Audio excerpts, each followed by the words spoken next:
And what is going on, everybody? Welcome back to the Big Blue in the Bronx YouTube channel. We are here for the second edition of the Subway Series. Obviously, the first half was in the was at Citi Field, and now obviously they're beginning a two-game set at Yankee Stadium after splitting a series with the Tampa Bay Rays. But what's up to Jets Mess and Shane in the chat, and everybody who will come in throughout the night. But first, I have to open it up to first thoughts to my co-host Armand. Well, hello everybody. How is everybody doing? Subway Series again. Thank God for the final time as a two-game series. As we all know, next year we go back to three-game series. That's more fun. 6 games total for the season instead of just the 4. Yeah. And, you know, the Mets salvaged the series this past weekend against the Marlins, which could have been a total disaster, splitting it. You know, the Marlins have been a pain in our butts this season. You know, I don't know what the hell it is. Just the Marlins being the Marlins. Yeah, definitely. So, obviously, the Yankees have had their fair share of struggles, but they are currently 1.5 games back off of the Baltimore Orioles, as they've been trailing them since their June swoon. In the Mets, they currently sit third place, 11.5 games back, 51 and 48. But wild card scenarios, the Mets would be lined up for a third spot right now, and then the Pirates and the Padres and the Diamondbacks and all those guys follow. So I'm actually going to be, because SNY usually doesn't work for me, and yes doesn't work for me. I got to get that problem fixed. But they're on Picks 11 tonight. At least the Mets crew is. So I'll be. Yes, they are. Yeah. It's not SNY today.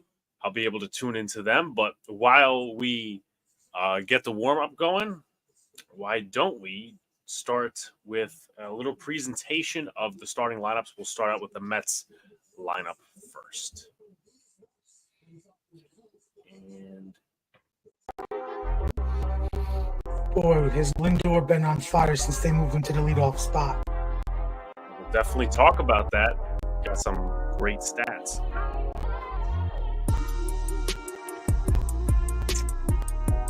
The stat I saw on the Mets pregame for Quintana, in his last 5 out of his last six outings, he has allowed 2 earned runs or fewer.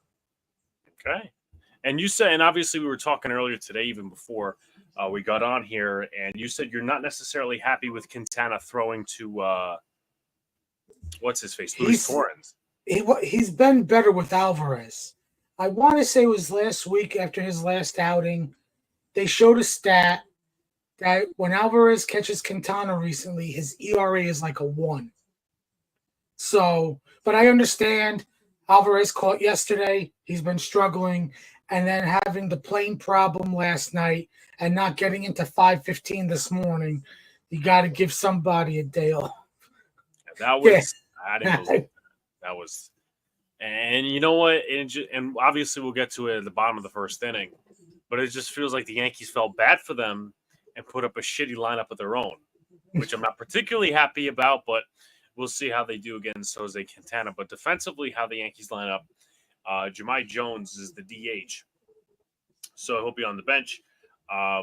Volpe at shortstop, third base LeMahieu, second base Torres, and first base is J.D. Davis, the former Met. And then in the outfield, it is Verdugo, Judge, and Soto. Narvaez behind the plate. I believe this is his first or second major league start. And then Luis Gil is on the mound, who we'll get to see. Last 7 starts for Gil, not great, 2-4 with a 6 ERA, but 8-1 to open up the season. JD is batting cleanup. Yes, he is batting cleanup. Again, not particularly thrilled with the set of circumstances that is under, but listen, I guess I don't know what I'm talking about, or I'm not paid enough, or all these other different things. But Armand, obviously we'll talk about a multitude of things during the show, including the trade deadline. But you did mention it. Francisco Lindor, since being moved to the leadoff spot, 56 games, 300 batting average, 12 home runs, 3.8 F4, which is first in the NL, 40 runs, 34 runs batted in, and 18 doubles. What are your thoughts on how Lindor has transformed? Is it different than last season when he turned it on late? Very much so. It feels like he's much more comfortable in the leadoff spot. He's batted leadoff before in Cleveland, so it's not like this is nothing new to him. They probably felt like giving him that big contract when they traded for him, make him a number 3 hitter, a superstar. But he is a superstar no matter what. He is making a lot of people eat their words since May when they moved him to the leadoff spot. Hopefully he's going to be a leadoff spot going forward for the next till his contract runs out or until he just can't do it no more. I mean, also credit to Brandon Nimmo for turning himself into a number 2 hitter. Because he, that would have been a spot that after moving Lindor to the leadoff spot, who's going to bat second? They tried Pete there, but Pete struggled, and Pete is struggling as a whole. Obviously, his walk year. But Nimmo has taken to this 2-hole, as you can imagine, also hitting for more power this year. Also 9 for 9 in stolen bases, so he's like taking his chances. This does help. We probably have below average to average speed, but those two guys with their hustle, Lindor and Nimmo, can get those stolen bases, when you need to. JD's been a bright spot in the 3-hole. I know he's been struggling the past week or so, even prior to the All-Star break. But one thing I'd like to see different with Pete struggles is I would flip him in Vientos, put Vientos in the 4-hole, and maybe bat Pete 5th to see maybe if that sparks something. I mean, Vientos his defense has been solid to good. His bat been tremendous. That's a bat that's helped us out, tremendously.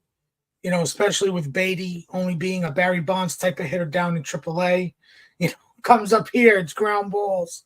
He goes down to AAA, and it's nothing but home runs. Yeah, it seemed like that was interestingly enough, at least I was following the Mets a little bit more last year. It seemed like that was more of the scenario last year with Mark Vientos. Like he was crushing baseballs and everything like that. But then when he got to the big leagues, either he didn't get enough time or just when he got time, he was struggling. Now, before we get into it, because obviously they're warming up right here and they're talking about the all-time series lead and all that other jazz. What are your thoughts on Brett Beatty and his future as a New York Met? I think he's done. I think they would probably trade him more in the offseason in a package for a controllable piece, whether that's a controllable starter, maybe another controllable reliever. I don't know if they'll trade him at the deadline unless it's something really enticing. I know they're having him play second base to try to get him to be probably a utility guy. Last year they tried him not just at third base, but they tried him out in the outfield, left field a little bit. So maybe they're trying to turn him into a utility guy.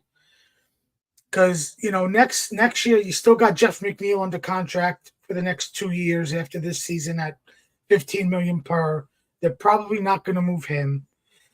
I don't know if Beatty has a spot on this roster, on the main roster, even as your left-handed utility guy, because that gives you him and McNeil, as McNeil could play both corner outfield spots. I do think if an ideal trade happened for them at the deadline where Beatty was going to go, they would do it. I just think it's more in the offseason because they would get to assess the entire farm system, especially with the players that Stearns drafted this year and who they're signing to see what they're going to do. Yeah, definitely. So the first pitch to Francisco Lindor is outside. 4 for 10 on the season versus the Yankees. About a 400 average. Heel deals the second pitch a little further outside. Count now goes to 2-0. The home plate umpire tonight is John Bacon. First base umpire is Andy Fletcher. Second base umpire is Jansen Visconti, and Mike Mishlinski is at third. Andy Fletcher is the crew chief. The pitch is in there for a strike. Count is 2-1. 88 miles an hour off the gun from Luis Heel. Nimmo on deck. The pitch just high for Lindor. And of course, we've talked about his success in the leadoff spot since being permanently moved there, and he's currently up 3-1 in the count. Pitch incoming. Lindor swinging a miss. Seems like he didn't get the right timing on that pitch. Now it's full. Mike Moran said in chat that Brett Beatty has no future as a Met. I tend to agree. I agree with Mike. There is no future here. I think it's more in the offseason. He has no future.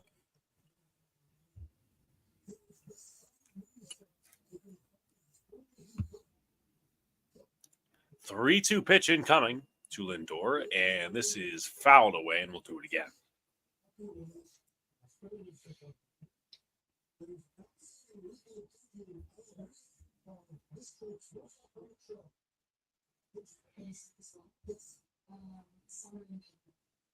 Pitch incoming.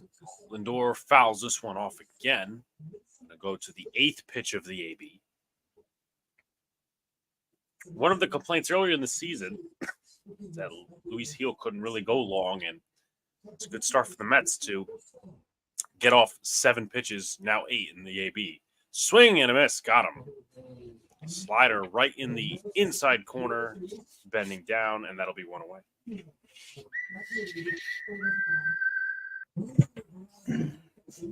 It's up to Jacob in the chat. Remember, folks, hit the like button, subscribe to all the good stuff, turn on post notifications. It will be a training camp tomorrow for the Giants, and a lot more fun coming your way. In their first strike to Brandon Nimmo.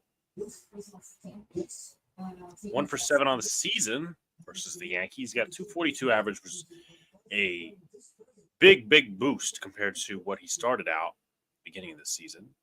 Count as 1-1. One of the biggest storylines today is Carlos Mendoza managing against his former colleague Aaron Boone. Mendoza served as a bench coach for the New York Yankees, and he was in consideration for a couple other jobs besides the New York Mets, the Chicago White Sox a few years ago, but ultimately Steve Cohen and Dave Stearns decided to bring him in. Thank God he didn't go to Chicago. Yeah. LeMahieu makes the catch, and that is two-way. Yeah, I mean, Chicago is a complete freaking mess right now.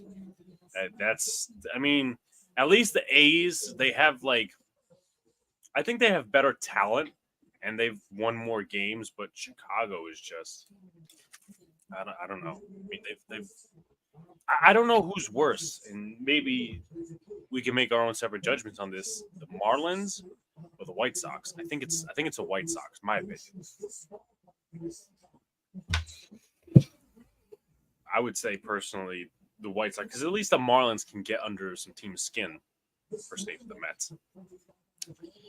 I agree. I think the White Sox are more of a train wreck. It's also, their owner, Jerry Reinsdorf. Just a couple of seasons ago, they made the playoffs, and almost 20 years ago, they won the World Series. Check swing, he did go, so it's going to be a 2-1 count on JD Martinez. Yes, but he will be joining us later in the show. Pitch, swing and a miss. JD Martinez is now at a 2-2 count.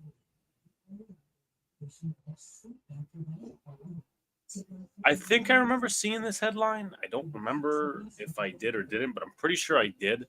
But, those two were teammates, so it makes a lot of sense.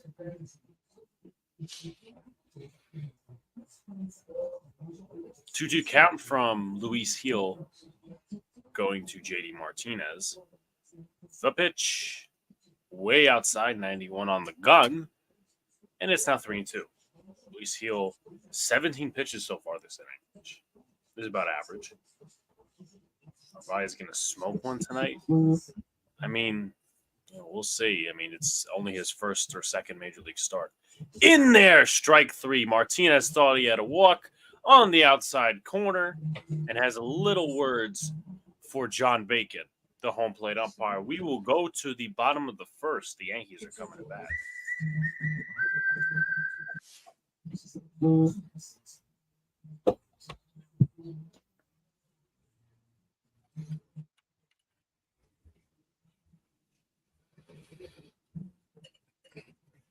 So as we all know, Christian Scott was put on the IL. Yes. Yes. And that's not good news because it's like the elbow. And supposedly he complained about it after his start in Miami. So I know that there's been reports that they would consider trading one of the guys like Quintana, Minaya, or even Sevy to get a bullpen piece back or a major league piece back. But now with Scott heading to the IL, I don't see that happening. They might have to look to acquire a pitcher. They might have to acquire a player that has a contract that they're going to take on the salary, so they don't send anything back, like a decent prospect in return. Yeah. They might have to trade for a starter because they are dead set going with a 6-man rotation. What's up to Brad in the chat? He says the Diva curse, Alexa, and the Godfather. Tanaka injury, basically. Yeah, I remember the Tanaka injury. Sorry, I don't have an answer for I didn't that. say Alexa, but all right. Oh, yeah, I did say Alexa because of Brad. Thank you, Brad. You made my Amazon turn on.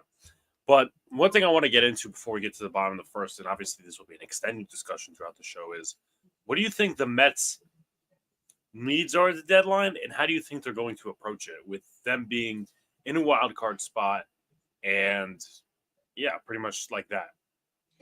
So with the acquisition of Matone, they need 2 more relievers.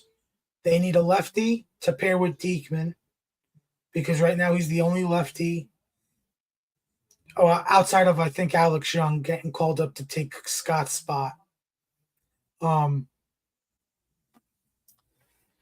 They also need a guy that can help pair with Edwin Diaz to take some chances away, to take some save situations, because Diaz has been shaky, but that's also him coming off the injury from last year.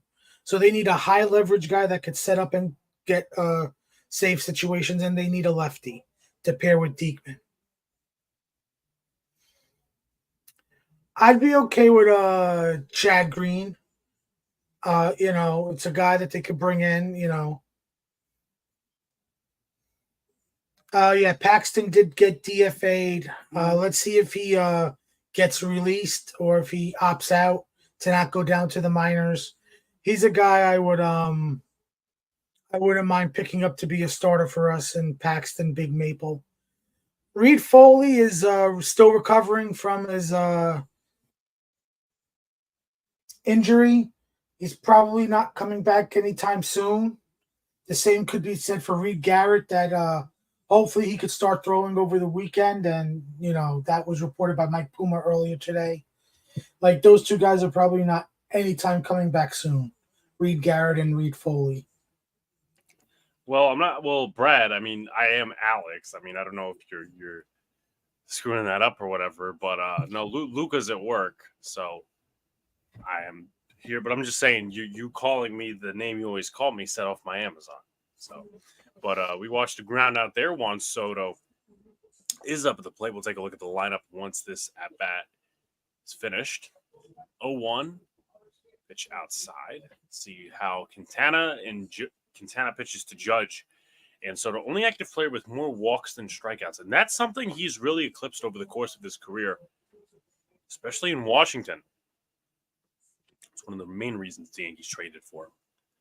Pitches fouled away. Count is now 1-2.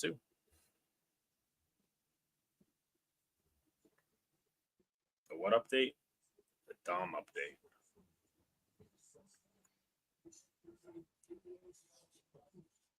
I don't know. Well, thanks, Mike, for the update on Reed Foley. He's making a rehab assignment on Thursday. Very good.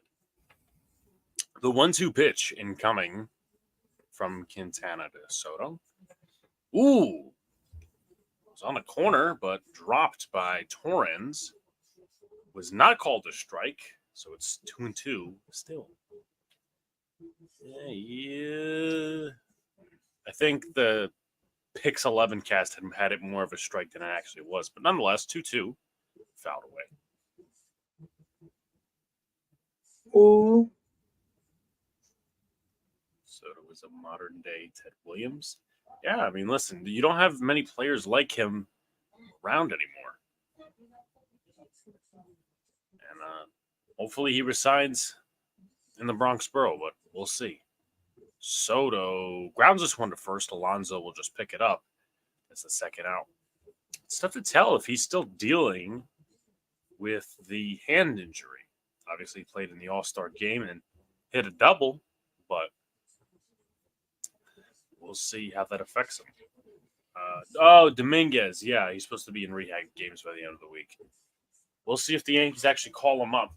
I mean, I don't know how close Giancarlo Stanton is. I know he's been taking swings and running the bases, but, we've kind of heard that story before.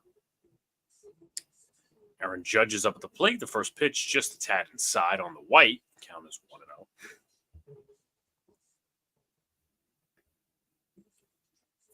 If you're new here, folks, hit the like button, comment, and subscribe. Do all the good stuff. Vote on the poll if you can. Count is 2-0, so it looks like they're not as much going after Judge as they went after Soto, but Soto also grounded out off of a measly pitch. 2-0 in there for a strike off of the outside corner.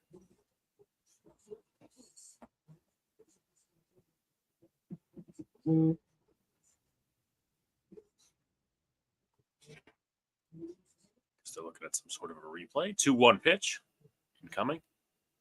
Just outside. Good frame by Torrens, but just missed. 3-1.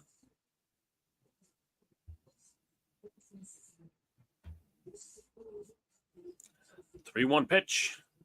And just outside, another good frame, but Judge will take a walk. And while that happens, we'll take a look at the New York Yankees starting lineup.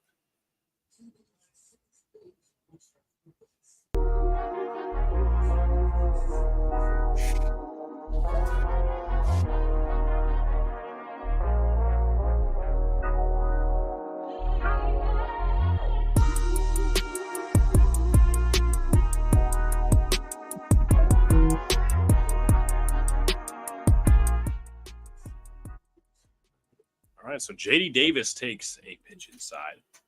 J.D. Davis was with the Mets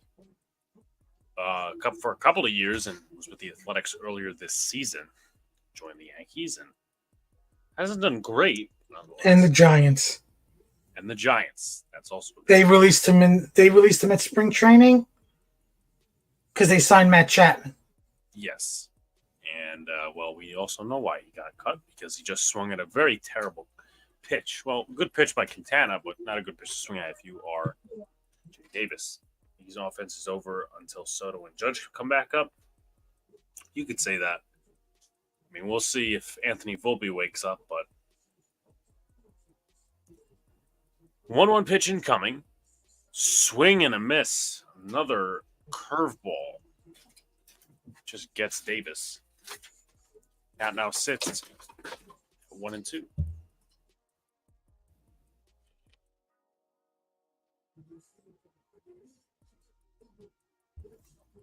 Runner on first. 2 out. 1-2 pitch. 17 pitches for Quintana. Similar count to Heel. And 3 straight curveball strikes out J.D. Davis. Very uncompetitive at bat. But we will go to the top of the second. The Yankees do nothing. And that's that. Pete Alonso will lead off the top of the second for the Mets.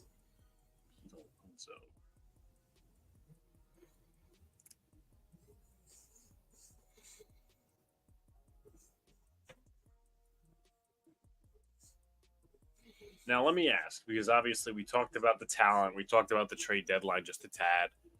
What are your thoughts on the team's turnaround and the way Mendoza has been managing? Mendoza has his moments. I do wonder, like, flipping Lindor and Nimmo 1-2, if that was just him thinking that, or if that was him collaborating with the front office, because we know analytics and the front office like to get involved and make lineups and everything. If it was strictly Mendoza coming up with that idea and suggestion, credit to him for doing that and getting Frankie to be open to that and getting him to be leadoff hitter going forward.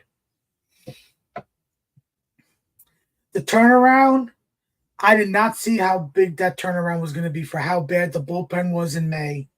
It's still bad. I think I shared with you guys maybe yesterday or something like the past 19th, like a 6.91 ERA for this bullpen. It's a bad bullpen. So I credit the starting pitching. Yes, getting Alvarez helped out. Vientos and Iglesias. And also we're going to give credit to the big purple monster Grimace. Yes. Why would we forget Grimace? Let me get my shoes. Interesting name, but what's up? Let me get my shoes. Hope you subscribed and liked and all that stuff. Mike says, getting Alvarez back and calling up Vientos and Iglesias, I think, really sparked things. I think the Iglesias thing definitely did wonders. At least emotionally in the locker room. But here is the main man, Pete Alonso. The pitch is in there for a strike. Count is 0-1. Pretty sure after the inning, we'll definitely have a discussion about him because it's getting down to the wire. And whether the Mets will trade him or not at the deadline. Swings right through the fastball out of his shoes. 0-2. Alonso calls time. I'll step out of the box.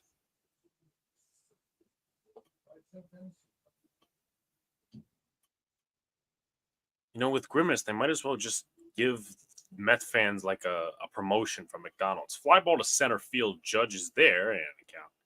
Well, now it's the first out.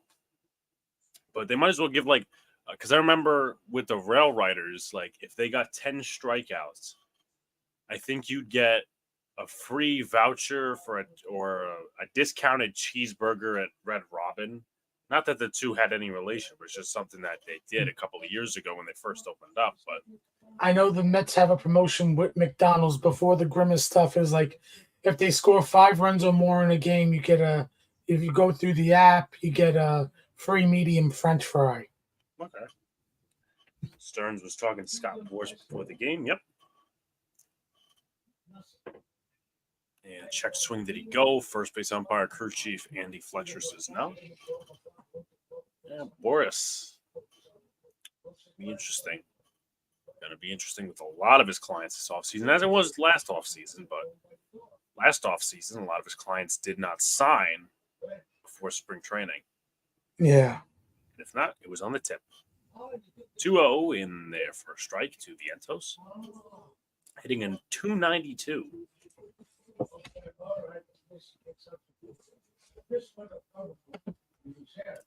Incoming 3-1.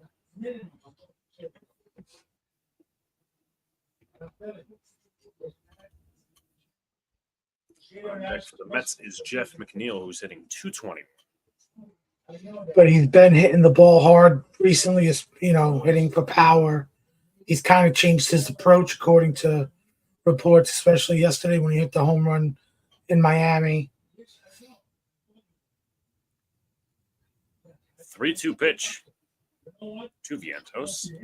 And fly ball. Looks like he just got under it. LeMahieu leaning towards the Mets dugout. He will make the play, and that's 2 gone.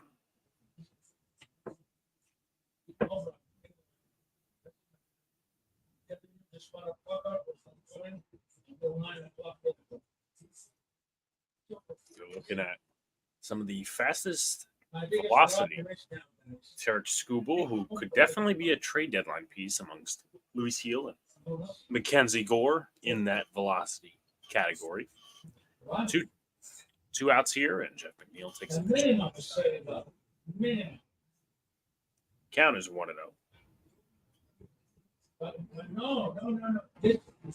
If he comes Pitch. by 6 o'clock, by 7 o'clock, what if he comes at 10, 11?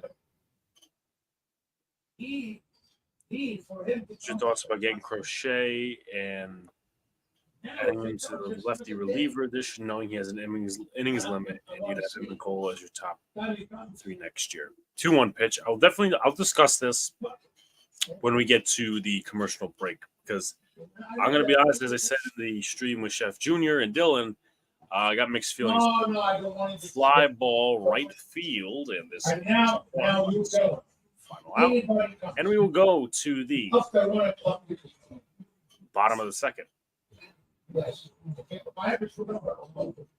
But to answer your question, Jacob, hold on. I apologize for that. Do not disturb. I know. 1 second. She sits and don't move. I know that. I know that. Apologies about that, but to answer your question, No, that's not. Nobody comes at 4 o'clock. it depends what we would give up because you have years of control on Crochet. No. I think as you do Jazz Chisel. 2 years. Yeah. But as far as that goes, as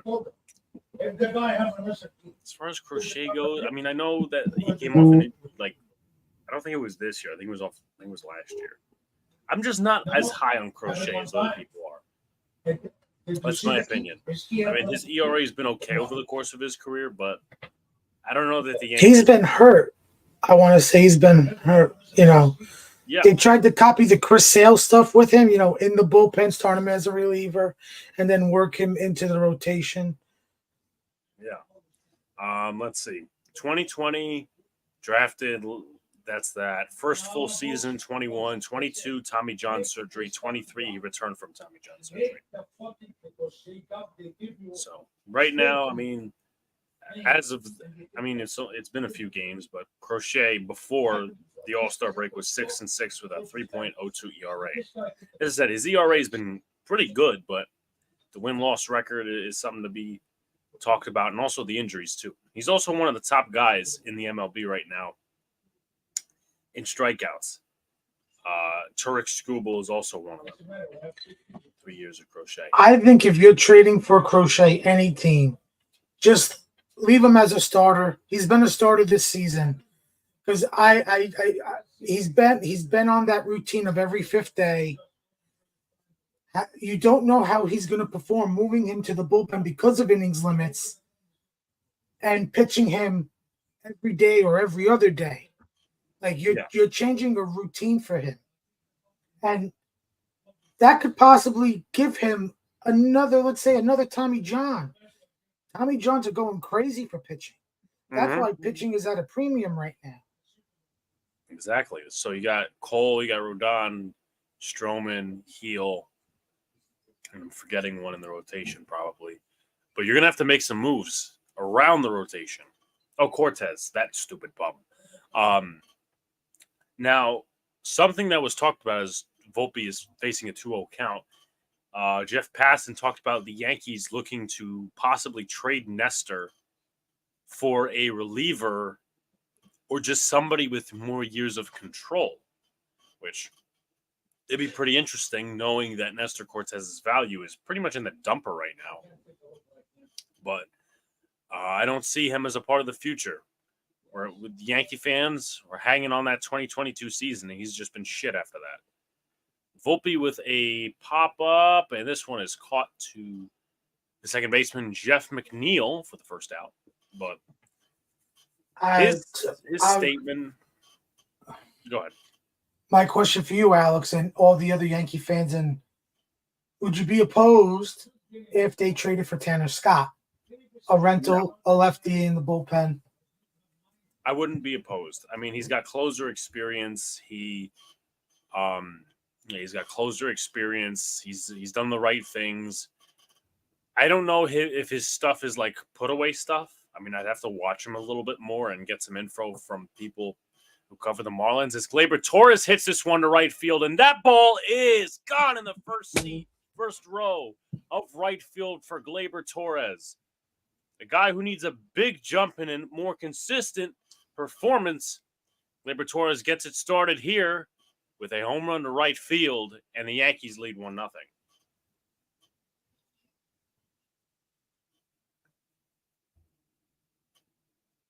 Absolutely crushed that as a line drive to right field.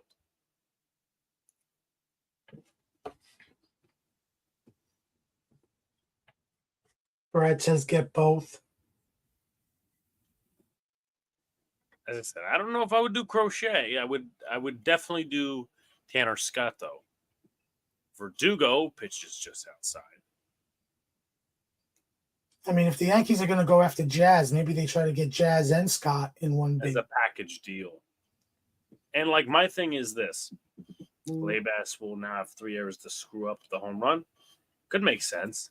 Scott makes a lot of sense for the Yankees. Holmes has been consistent. Listen, I've been on that train for a while now, and I saw Holmes blow the save against the Mariners. It's 3-0 count on Verdugo. Yeah, I've been on that train even since like the late end of 2022. He's just not a closer. And I said it on the stream. I said, Cashman has these fines. They're good, but they're not great. And Clay Holmes is not going to win you many games come playoff time, which is a problem. But my thing with, and obviously this does concern labor because, Jazz kind of plays that similar position, 3-1 pitch. Verdugo fouls this one away, is if you do trade for Jazz, what does he bring you that Glaber doesn't? I mean, Jazz has the versatility, and he's got the speed, but what else? To me, it's just more of a name. That's my personal opinion. I know a lot of people disagree with me, but that's just my opinion. Verdugo fouls this one away. He's more of a sizzle than the actual full-fledged.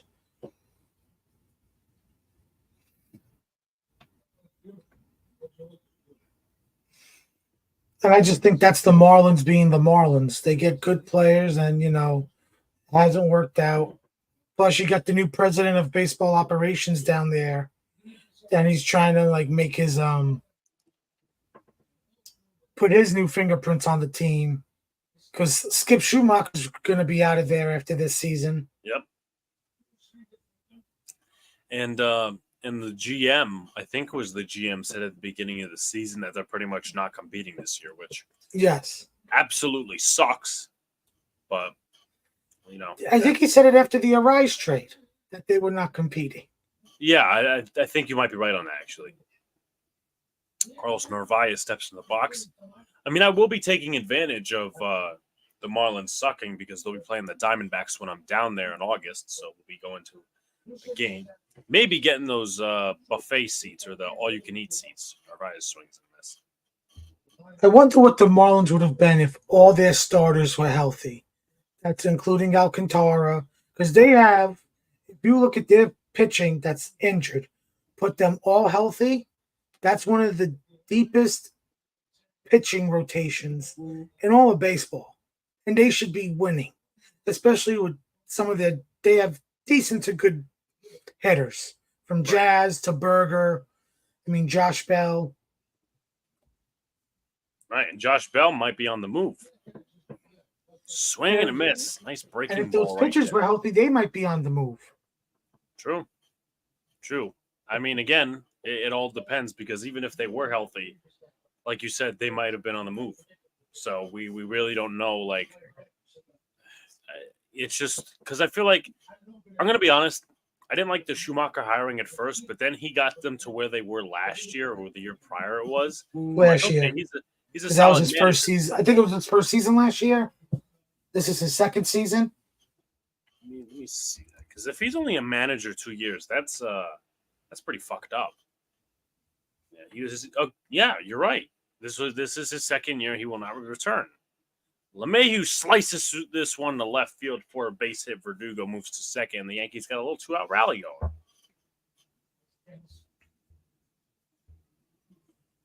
Yeah, so they lost the wild card game against Philly. And, so that was what they did in 23. But Jazz's comparable defense has a lot more speed and swagger. If you get Jazz, you don't have to worry about who is leadoff anymore. He's talking about the pitchers, Perez, Luzardo, and Alcantara. They probably would have kept Yuri Perez because I think he's 19, 20 years old. But if Sandy was, he'd be up there. We all know Luzardo was available. There was a report last year that the Marlins loved Brett Beatty and were willing to give up either Edward Cabrera, I think Sixto Sanchez, or Luzardo for Brett Beatty. but that was last year. I mean, maybe Miami's that dumb. Maybe they'll do that in the offseason because we know the Mets are going to need starting pitching. Absolutely. And like the way I look at it is this: it's a similar scope to the way I look the Yankee situation. There's been reports that the Rays have been looking at, now they're not in the position that the Marlins are, but they've been looking at different guys in the Yankees farm system while making Rosarena available. They've made a couple other guys available. Jemai Jones swings on that, so he's now down 0-2. Isaac Paredes is one of the biggest guys out there that, is going to be made available. So I think, we talk about trading in division and how many see it as not a good idea. But if you get the value, then nobody's going to really care. And that's kind of like the new age thinking process to where, I mean, when was the last Marlins Mets trade? It was last year, right? For Robertson. For Robertson, yeah. That's where you guys got 2 prospects, a catcher, Ronald Hernandez, and a shortstop. That's, I think, 19 years old. Strike 3, Jemai Jones swings on a curveball. That'll end the second inning, but Gleyber Torres drives one to right field in the first row, and it's 1-0. But which trade did you guys get Acuna in? With the Scherzer deal with Texas. Ah. We paid down his contract. And then with Verlander, we got Ryan Clifford and Drew Gilbert. Drew Gilbert is returning tonight to the Syracuse Mets lineup. First time since April 6th. Clifford, he's a corner outfielder guy, but he's also a first baseman. He's been predominantly playing first base down in the minors. Good to know. Marco Vargas. Thank you, Mike. That's who we got. Marco Vargas and Ronald Hernandez. Brad says all the pitchers are injured. That is true. DJ got hit. Did hell freeze over? Maybe. Just maybe. I mean, he hit a home run, I believe it was yesterday, and he gets a base hit. So, hopefully he works his way back up. But I still would look to DFA him. But I think the Yankees are going to have an interesting number of decisions to make on certain guys that are not coming back next year. I think Torres is one of them. I think Verdugo is one of them, especially if you want Jones and Dominguez kicking in time. And Verdugo has sucked this year. And then you also got Nestor Cortez, another notable guy. And isn't Clay Holmes a free agent after this season? I believe he is. Let's see. Yankees 2025 free agents. The positions, no, teams. You might be right on that. Rizzo's got the team option. They're probably declining that. Yeah, Clay Holmes is a free agent. So that's a bullpen arm that they have to look to fill. Yeah. Maybe they'll look at, You also got Canely. Looks like Steve Sharippa's in the building. But my thing is this. Do the Yankees... They probably won't trade Holmes because he's at least a solid bullpen arm compared to the rest of the bullpen. But they probably don't see him as some long-term closer. I would assume if they got a starter in return for him, they probably would do it like that would have to be like a major league player for major league player type of deal. Absolutely, or something to lessen the package. But when we're talking about lessening the package, I mean you gotta talk about like teams that are on the verge of contention because no team that is not competing is trading for Clay Holmes because he's got a contract next year. So maybe the Rays do that, but I forget what their bullpen looks like. They got Pete Fairbanks, who might be a trade piece. I've heard rumors of him. I think Jason Adam is still there. Yeah. 2-1 pitch. The Rays will listen on everyone and anyone. Yeah. Pitches upstairs to Torrance. Count is 3-1. 35 pitches thus far. Jack Neely can fill that role. He's looking for the Diaz deal. That will be ball 4 to Torrens as walks him on 5 pitches. Torrens has been a very good bright spot for us. We had Omar Narvaez at the start of the season who was just dreadful behind the plate. So getting Torrens it's actually been a bright spot, and just a little bit. Torrens has caught all of Christian Scott's starts in the majors. Alvey has not caught him yet. Obviously, we don't know if he's going to catch him. Thank you, Jacob. Garrett Clevenger as well, the lefty, is in Tampa's bullpen. He could be a trade piece for either the Yankees or even the Mets because the Mets need a lefty. Jerome Taylor is late, hitting .223 on the season, 2 for 7 against the Yankees this year, going back to a couple of weeks ago at Citi Field. Pitches in there for a strike. Count as 1-1.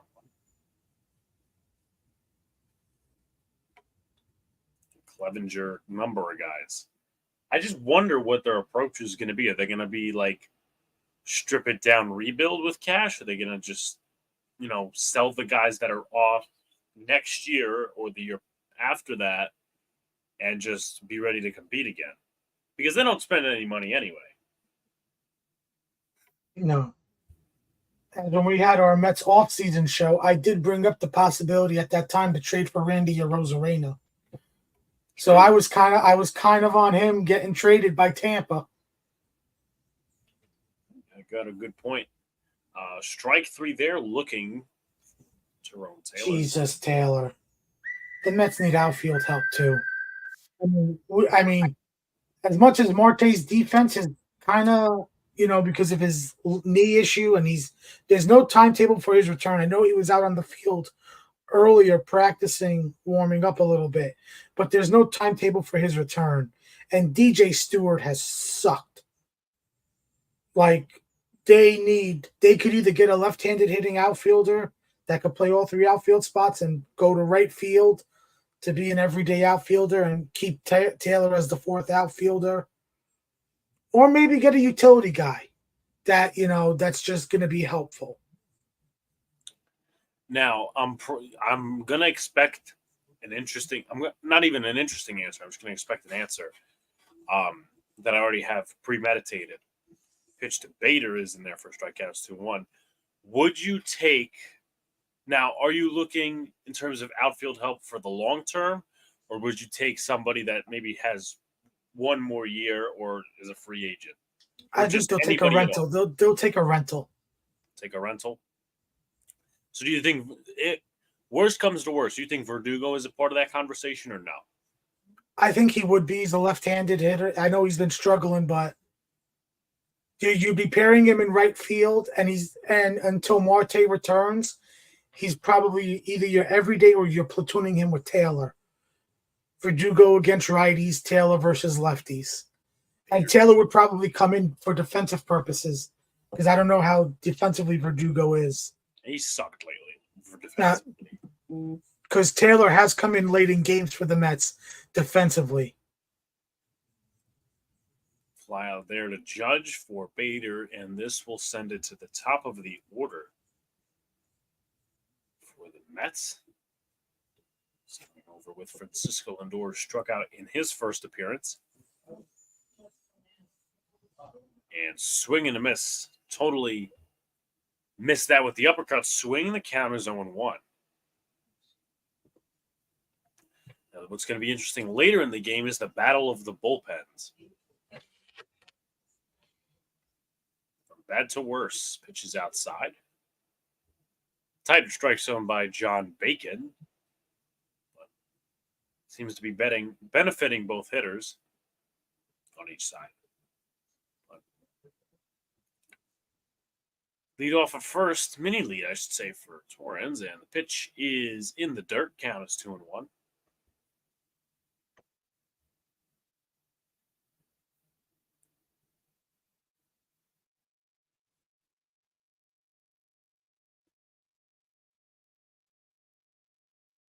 Pitch. Lindor slices one fair down the right field line. Torrens rounding the bases. He's going to third. Is he being waved home? Throw to the plate. And looks like Torrens will stay at third. Lindor with a 2-out double.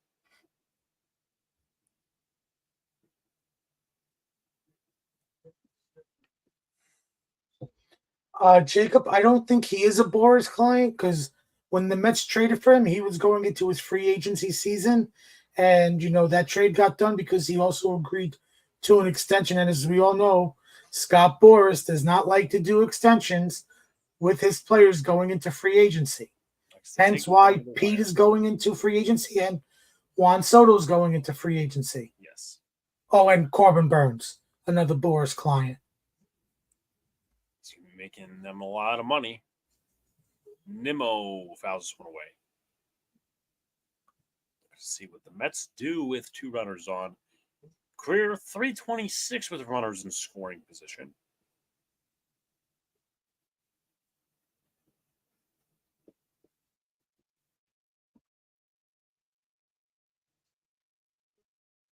Pitch inside, count is 1-1.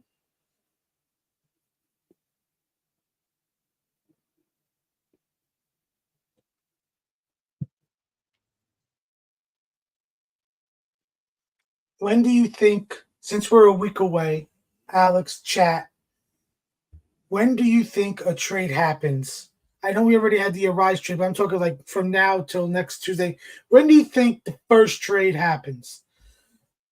I believe it's going to happen Saturday, and I do believe Tanner Scott will be the first to go. I still think teams want to give themselves to at least Thursday night, Friday, to really evaluate themselves and see where they stand. Outside of the Marlins, the Rockies, the White Sox. I'm going to go ahead and say Sunday. I'm going to say Sunday because it's like 2 days away. But I wouldn't be surprised if something happens Saturday. But if I'm being honest, if something happens Saturday, I don't think it's going to be a big move. I think it's going to be a contract dump, somebody getting moved for a schmuck. I just don't think it'd be big, but obviously we have placed our bets in that realm. But a couple of different things here. Happy birthday to Nomar Garcia Parra. This 2024 is his 51st birthday today. Also, happy birthday to the late Don Drysdale, Los Angeles Dodgers. Many other notable birthdays. Also, Pee Wee Reese, Hall of Famer for the Dodgers. And then at the end of the next inning, we'll do our first edition of Name That Yankee. And the way we always do it is they have to play for the Mets and they have to play for the Yankees. Well, they have to play for the opponent of the Yankees, which in this case is the New York Mets. Also sending thoughts and prayers to the Omar Minaya and his family for the loss of his wife. Yes, I did see that. Prayers to him and his family. Obviously got both Yankees and Mets connections. As looking to get back to baseball here in the bottom of the third will be Juan Soto, Judge, and Davis. Only 2 players on the Yankees with over a 1 OPS. That is Soto and Judge. Soto hitting at Yankee Stadium. We all know they just took the quote away, but it's all fine and well. 25. I have the quote. We all know there's a really short porch, and it's going to be on your mind. If I get a chance to poll. Yeah, they swiped it away from you, didn't they? Yeah. They called a little bit of an outside pitch on Soto. The count is 0-1. Soto drives this liner to first. Alonso will take it himself, and that is the first out. Which will bring up Aaron Judge.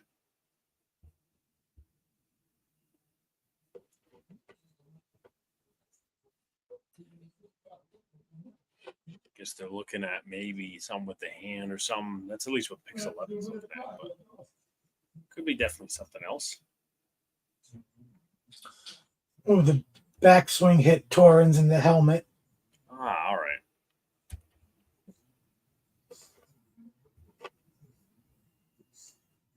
Judge is up at the plate. Walked his first time, so he didn't really get in that bat. Had some pitches come inside of him. Judge pops this up a little aggressive with that, but it will make the right field seats.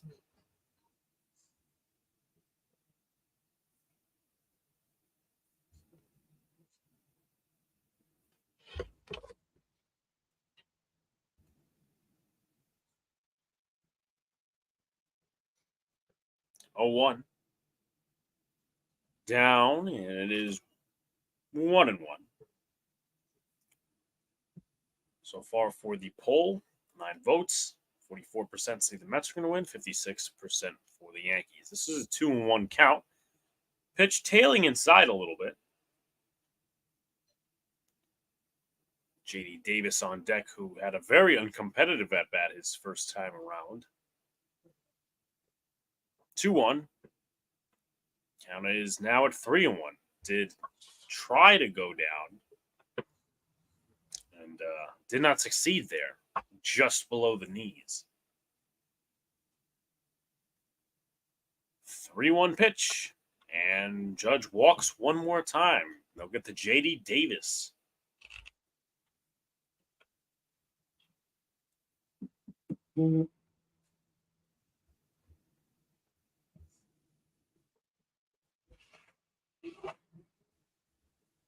They completely pitched around Judge today.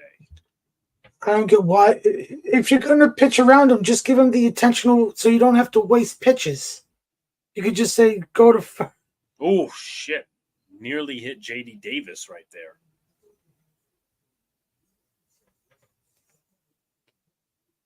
Went up and in on him. Seems like he's losing a little bit of his control. See if he comes back with a curveball. What got him in the first at bat?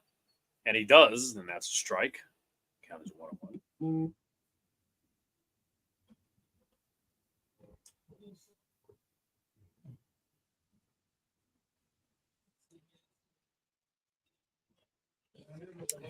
Davis, the 1-1.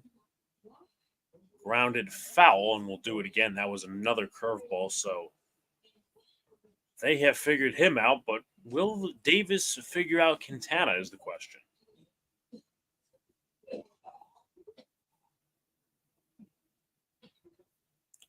Tomorrow night's probables for the Yankees and the Mets will be Garrett Cole versus Sean Manaea. 1-2, Davis takes it upstairs. Seems like he hasn't had complete control of that fastball. I know I'm watching picks, and I think Armand's watching picks too. I'm watching picks. You're a little bit ahead of me, but that's okay. Yeah. I don't. Jacob, I think we have overachieved a little bit, but I just think the Mets going into this season, like Stern said, they're evaluation mode. They did what a lot of teams, mediocrity, that's why they're all bunched up together with a bunch of teams, with the teams behind them, Arizona, San Diego, and like San Diego, because they had a crap ton of money, like Manny, like they should really be in a wild card position. Arizona had a hell of a run getting on that run last year, getting all the way to the World Series. But I could see it being a little bit of an overachiever. Yes, Bader he's been surprising for me what he has been. Good player. Because he hasn't had that. He was on the IL once for like 10 days, but he hasn't had that injury that's kept him out for a long period of time. And there are times when he comes up, especially with runners in scoring position, where he has come up huge. Definitely. But I think I'm surprised if it's on TBS, because that'd be, I guess, everywhere that's not New York, New Jersey, Connecticut, those type of areas. So I guess we'll tune into first edition of Name That Yankee. And again, he's also a Met. So this is the guy, and of course I'll add the Jeopardy music, but I do want to explain some stuff. So he was a Met from 2010 to 2014, was a Pittsburgh Pirate in 2014, was an A in 2015. In 2016, he was a Yankee. Armand, I'll ask you to hold. If you have an answer, I want to see if the fans in the chat could get it. And if not, of course, we'll see what you have to say. So, 2010 to 2014, Pirate 2014, 2015, Oakland 2016.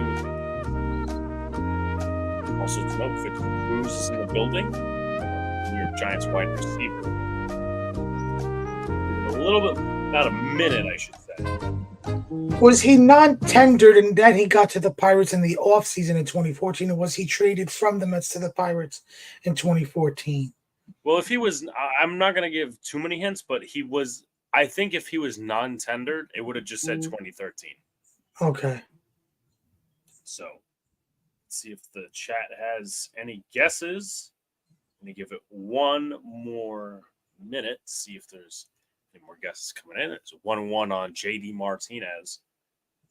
The Mets picked up late, but he's been a very solid addition for them. 1-1, tailing inside. The count is 2-1.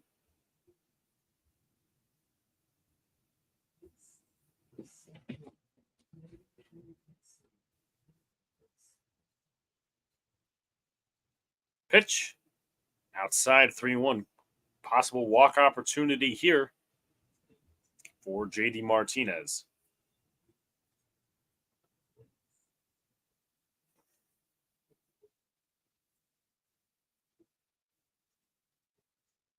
One, and there for a strike. 3-2. Correct answer is Ike Davis. Thank you, Mike, for the correct answer. Valley Fever, Ike Davis, man, that really zapped his talent and his power. Swing and a miss. JD Martinez down on strikes. Wasn't quite Beltran. Beltran started his career in the 90s. So, but I think Ike Davis, before he retired, did try to come back as a pitcher. Did he? Because he couldn't hit the Valley Fever. I think he was trying to make a comeback as a starting pitcher.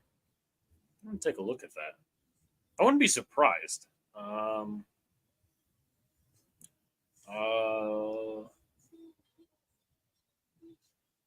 think you're right. Yeah, with the Dodgers a little bit, but I didn't include the Dodgers because it was a minor league contract.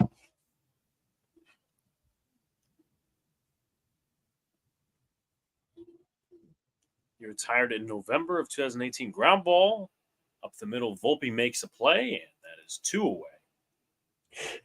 The rendition of Name That Yankee coming up for this inning as well. This one's a little harder. This one is a little bit harder.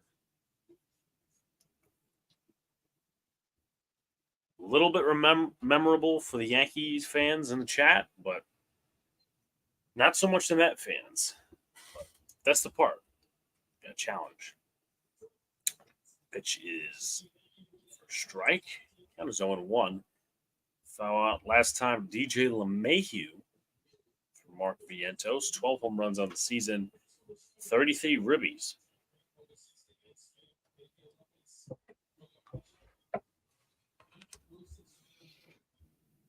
Pitch just down for a heel. Count is 1-1.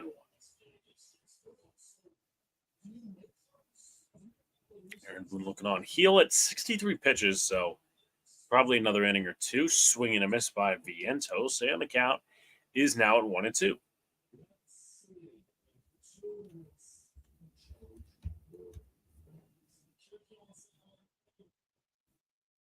Pitch, tailing inside, 2-2.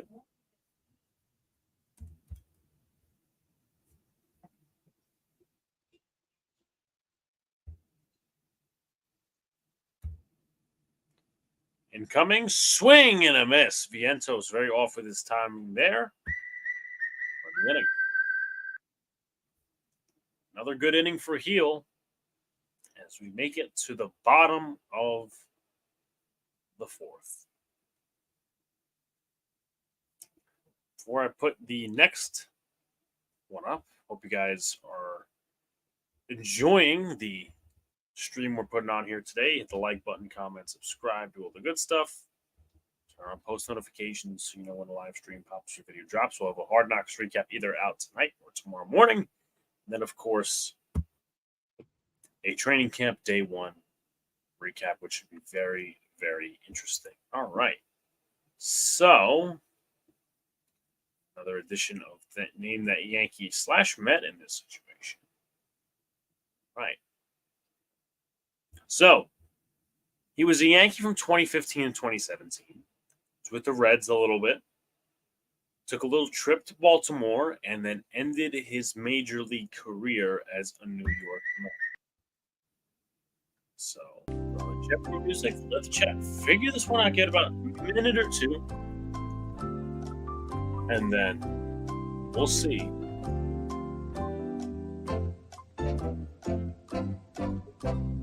Jacob, I didn't see that because I chose not to look at the. I didn't want to get spoiled for this. Sneak Juice hard. I want something man cave.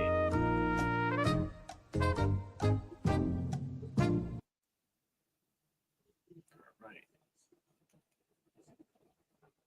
So again, 2015, 2017, he was a Yankee.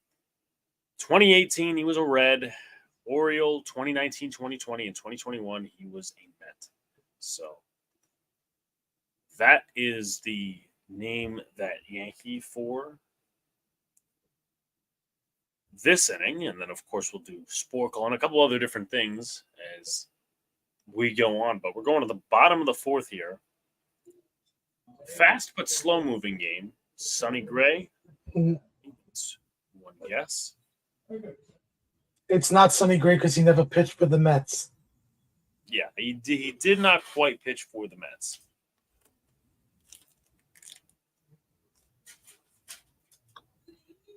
Brendan Drury, Jose Peraza. I like the Peraza guess. That one's out of the box.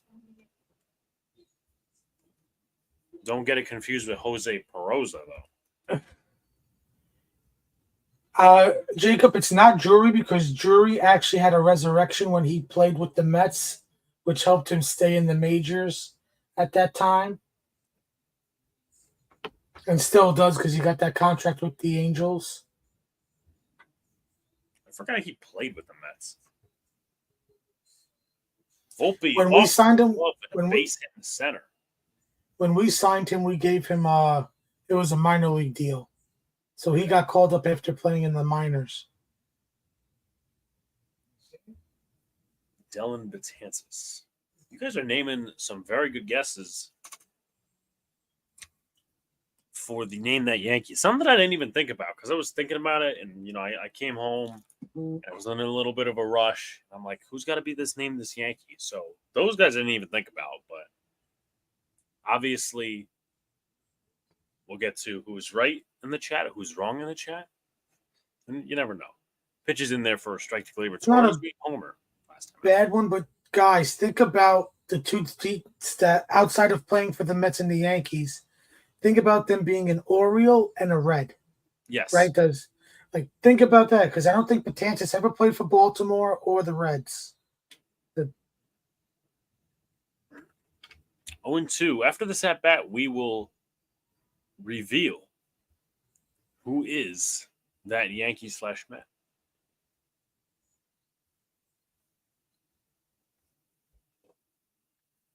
Timeout called by Gleyber Torres on the 0-2 count. Mason Williams is not a bad suggestion. Okay. But I don't think he played for Baltimore or the Reds. I think he went to Oakland at one point. Throw to second, and not in time. Volpe takes advantage of the little mishap Torrens had behind the plate. As I said, all will be revealed after the at-bat.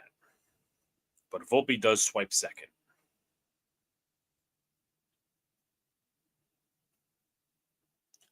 better throw probably at least makes it close, but Quintana at 58 pitches, 1-2 count. To Gleyber Torres. Quintana deals in the dirt, 2-2.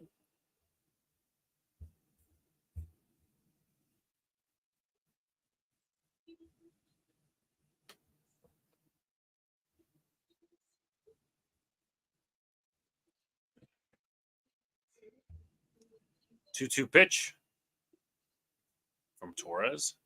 In the dirt, 3-2, so might have another walk on the Yankees' hands.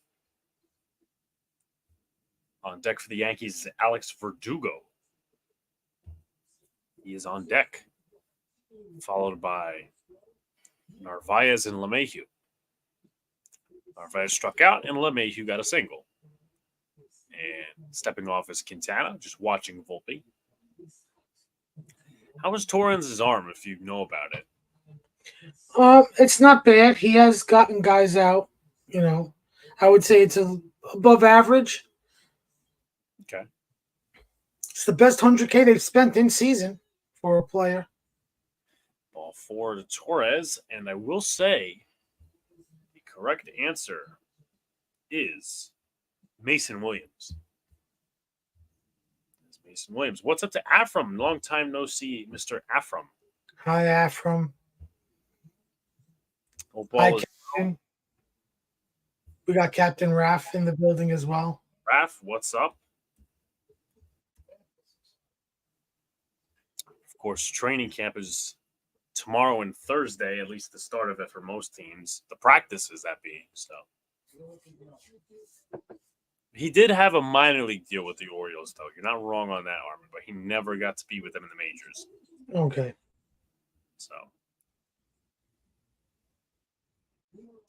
he had a couple of athletes in his family. He had Walt Williams. He had also Derwin Williams, who played with the New England Patriots for 2 seconds.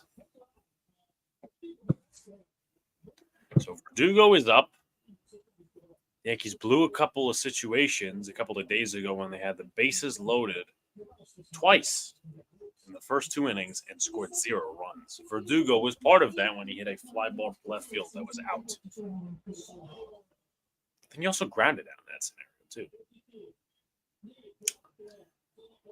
1-0 from Verdugo. He lays down a bunt, successful at that. They will just toss it to Alonso for the first out.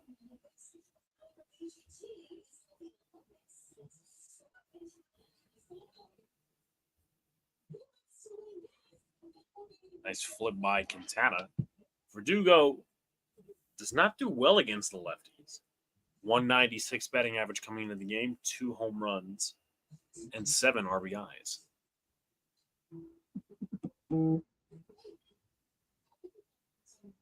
The Mets do have Quintana and Mania, 2 lefties going this series. So he was bound to hit against one of them. Narvaez up at the plate.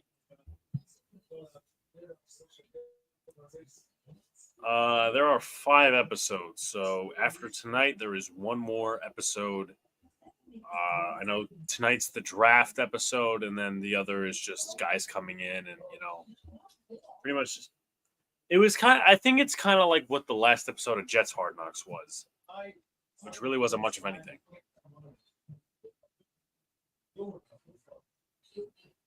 She said he went 2-3 hours maybe in the morning. She never rested. Nobody goes. 0-2. She's just take the key to The pitch. 1-2. It's the weather in the Bronx. It is a little cloudy.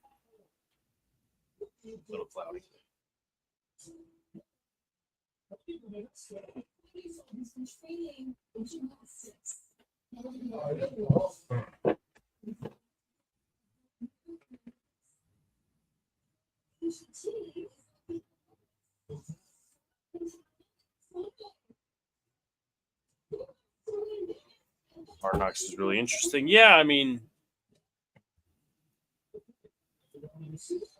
get to see the behind-the-scenes stuff, and betting into Hard Knocks is not necessarily for the winning teams; it's for the losing teams. But we'll see. Pitch outside LeMahieu. Count is 1-0. Do you watch the in-season version of Hard Knocks that they do like during the season or no? Like the one they did with the Dolphins last year, I think it was. Didn't they do multiple? No, they're doing multiple teams this year. They're doing the North. Yes. The AFC North. Yes. They're focusing on divisions. I might watch it. I mean, to be honest, I didn't really pay much attention to Hard Knocks in general before the Jets got on. Mm-hmm. And then obviously the Giants are, the off season. So I might tune in because the AFC North is probably the best division in football, at least in my opinion. Because I'm going to ask you, because I guess you saw a few episodes of the Dolphins one last year. Do you like that being in season, or do you like this one, the off season? I know it's the Giants, but just in general, which one do you think does better, the off season or in season? Which is your preference? And because I think the off season one would do better numbers in general, because a lot of people love free agency, trades, draft. Yeah, I mean, you got to hit a team that is poised to have an interesting offseason. I mean, it's kind of the same way also as well with the in-season Hard Knocks is you got to have a team that's going to be really good. I do agree with you that in that off-season numbers would probably do better, but I feel like if a team is struggling, it would probably do good Hard Knocks numbers in season. So I feel like that would be an interesting plot. So if they had it based on one team, then I'd say okay. Then I'd probably tune into the in-season Hard Knocks. But mostly it's been like the training camp Hard Knocks that's been around. This year it's the Bears. The Bengals could be interesting in season. Yes, because of the T. Higgins stuff. And Trey Hendrickson. Yes. Draft stuff should be interesting tonight. I do agree with that. The only thing I don't like is those calls between GMs and agents should be private. I can see your point there as LeMahieu fouls another one off. The last straw in editing is given to each team. So they decide what's in and out. They have the final say, basically. And if for some reason they don't want something in, whether it's a conversation or this, that, and the third, then they are to do that. Fly ball right field, and that is caught by Tyrone Taylor, and that will end the fourth inning. The Yankees don't come away with any runs in this scenario, and we'll go to the top of the fifth. Like I think last year, the Jets didn't want them cutting players that had to be on camera. They wanted players making the roster like Xavier Gibson and Jason Brown. That was what they wanted to show, and not guys getting. And the only guy that got noticeably about being cut was the kid that sang the Eminem song at the Jerome Cap, yeah, went to Kutztown, but I wonder what he's doing nowadays. Probably on a practice squad or maybe even in an independent league. Yeah, so now he plays for the St. Louis Battlehawks. Oh, the XFL UFL The merger, yeah.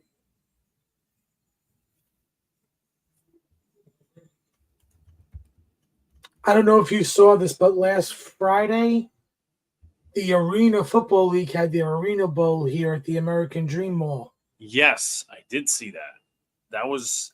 That's an interest. I'm not gonna say it's a great idea, but it's an interesting and intriguing idea. Because it's like, I mean, obviously arena indoor, but I forget what part of the mall they did it in. It's usually where they have a hockey rink, but they probably removed the ice and stuff and made the field there. And a friend from work, their friend went, and you didn't need a ticket. You could just go. I wish I would have known, if I would have known in advance, I probably would have taken the trip down there. It's only I'm 10 minutes away, so. 10 minutes away, and get to see that. I wonder. I forget who. I know it was Albany, which was one of the teams that Antonio Brown owned before he got exiled. And there was another team. It was Albany and let's see. Here we go. Billings. Albany and Billings. And final score was 46-41, which is no surprise. I live in Minnesota, Jacob? No.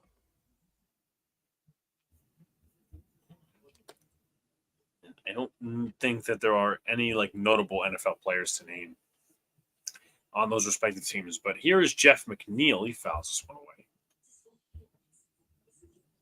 Maybe that's what the Arena Football League should do, is try to find big malls and just have the Arena Bowl in the malls. If they could go to Minnesota for the Mall of America.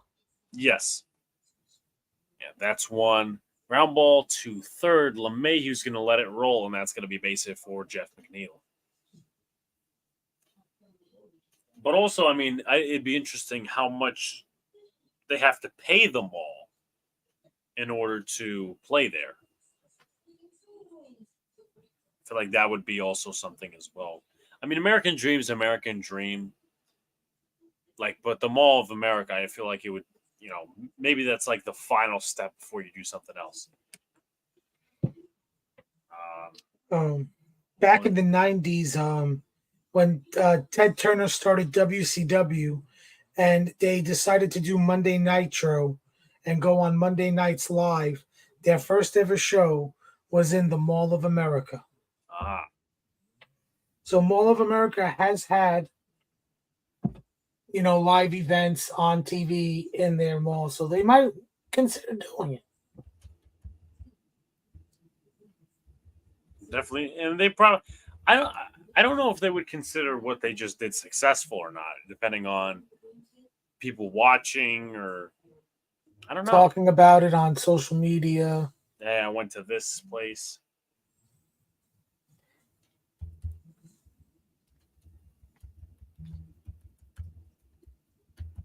But they also probably thought before doing that, would they, selling tickets for that game, would they make the money? Would they make something?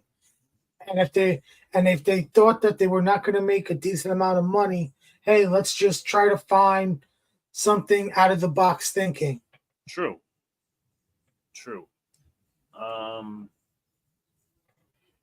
What's up to Yankees highlights? Marlins beating the Orioles 6-3.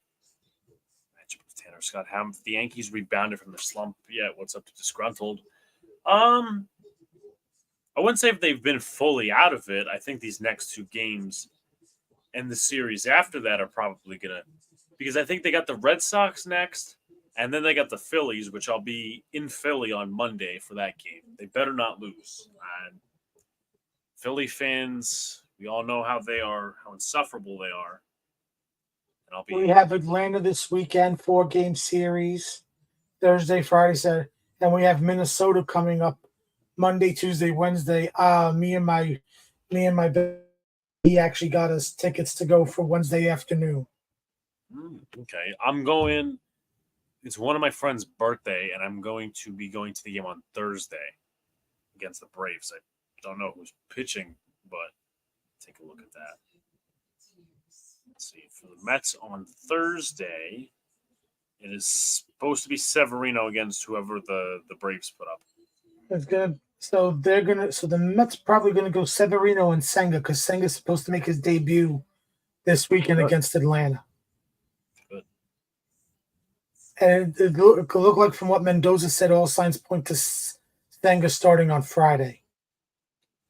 Tyrone Taylor is up. He takes the first pitch of the strike. 75 pitches for Luis Heel. Yeah, Heel's supposed to start against Zach Wheeler when I'm there. High fly ball, left field. How far is it to the track? And Verdugo cannot make the play. It is off the wall. McNeil will stay at third. 1 run will score and is tied at 1. Big hit for Tyrone Taylor. Nobody. All right.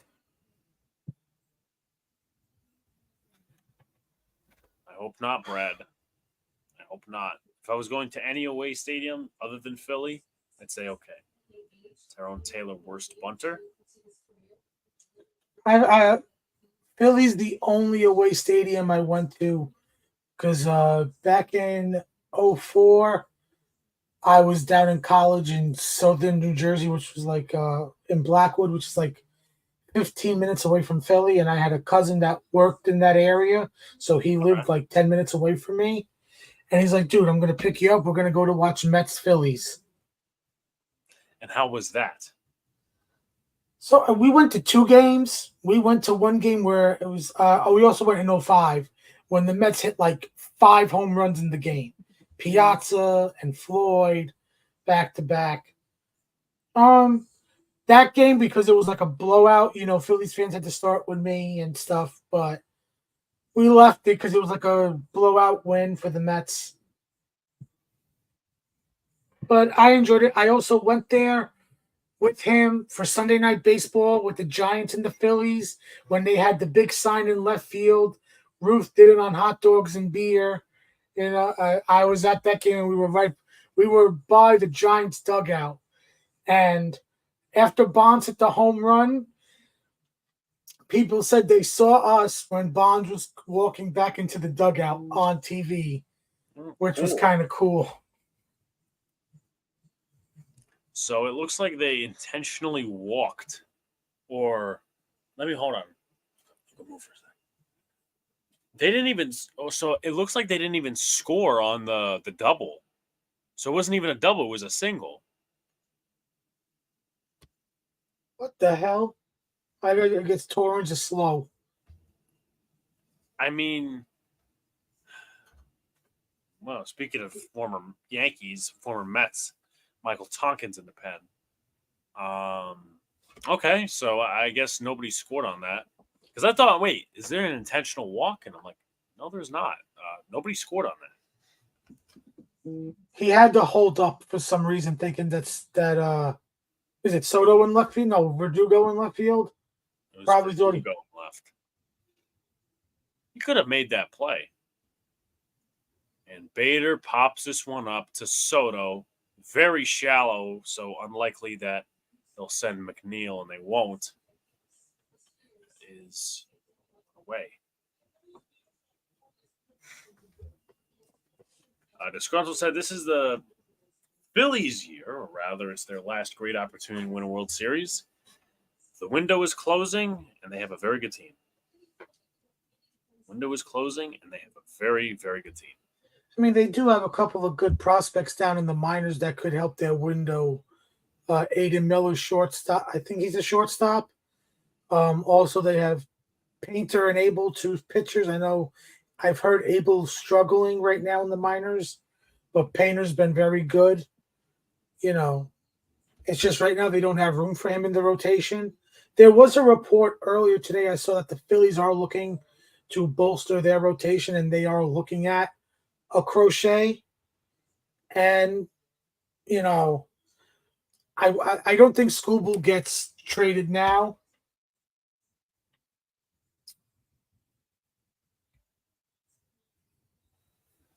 All right. 2-0 to Lindor is fouled away. But I think if they're going to look for that type of upgrade, they better be the teams that they're talking to better ask for either Miller or Painter to be in that package. Yeah, and they're not the only ones. I think the Dodgers want Crochet. There's a couple of the teams. And Lindor is hit, and that is a run. There was a report I saw yesterday, I heard on Foul Territory, that the Dodgers are looking at the White Sox for Crochet, Robert, and Kopech in a big 3, all 3 in one big package.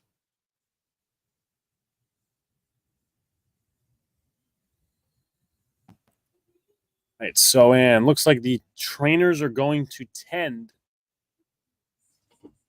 to Francisco Lindor, which is not a great sign, but it's probably just a checkup. Looks like he got hit in the elbow. Probably the back elbow, Right. not probably where there's no protection. All right. So real quickly, I'm going to transition to the other twin. What's going on, folks? Hope all is well. Hello, Luca. What's up, Armand?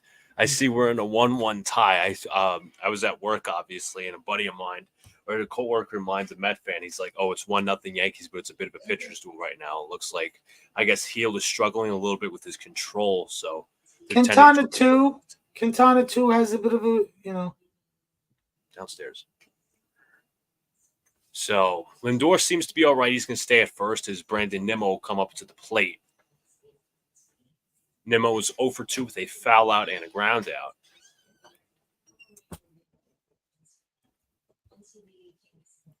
I believe per the average, he's hitting .322 with runners in scoring position. Pitch is outside, count is 1-0.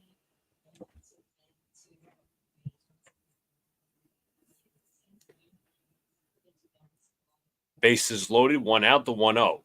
This one is lined down the right field line. It is foul. Just to the right of the foul pole. He was a few inches shy to the right of a grand slam that would have cleared the bases. It would have blew up this game, but the count. Oh, you are ahead of me, Luca, just to give you a heads up. So Yeah. I just saw the foul ball. But we're all good. It doesn't matter to me. Yeah. Girl with a cone has the ball. Count is 2-1 as the sinker goes low. As Heel is now 2 pitches away from ceding a walk to Brandon Nimmo with JD Martinez on deck. Count is 2-1. Heel with the windup and the pitch. As he takes a call, strike 2. Count is even at 2-2.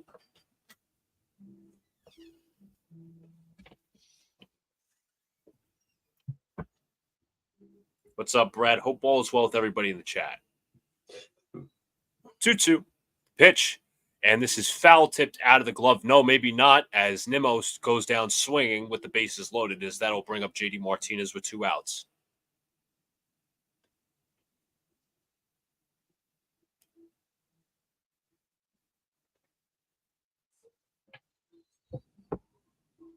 Does it look like Narvaez did not hold on, But he tagged him. yeah. So here is JD Martinez with 2 outs. First pitch is a high fly ball in the right field. Soto drifting back to the warning track. He will make the catch, and that'll be the end of the inning. Bases left loaded, and it is a 1-1 game for the Mets and the Yankees as we head to the bottom of the fifth. What a wasted opportunity. Wasted opportunity. No outs, bases loaded.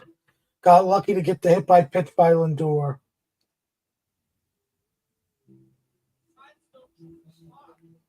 So now it'll be for the Yankees. It'll be Jahmai Jones. It'll be Juan Soto, and then Aaron Judge, who was walked twice. And we all can indicate why he's walked twice, as there's been not really much production at the bottom of the lineup outside of a Gleyber Torres home run.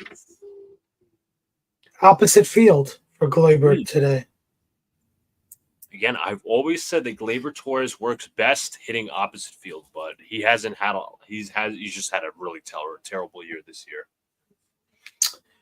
So, Luca, as we all know, we're a week away from the trade deadline. Yes. I asked this earlier. When do you think the first trade happens within this week? I predicted Saturday, and I said the first trade that would happen would be Tanner Scott. Okay.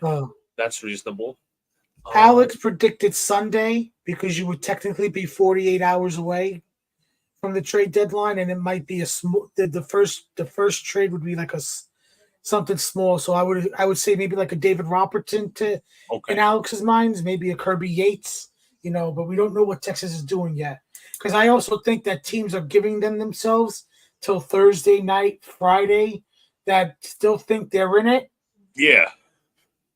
To really give themselves time outside of the Marlins, the White Sox, the teams that are really out of it. Yeah, absolutely.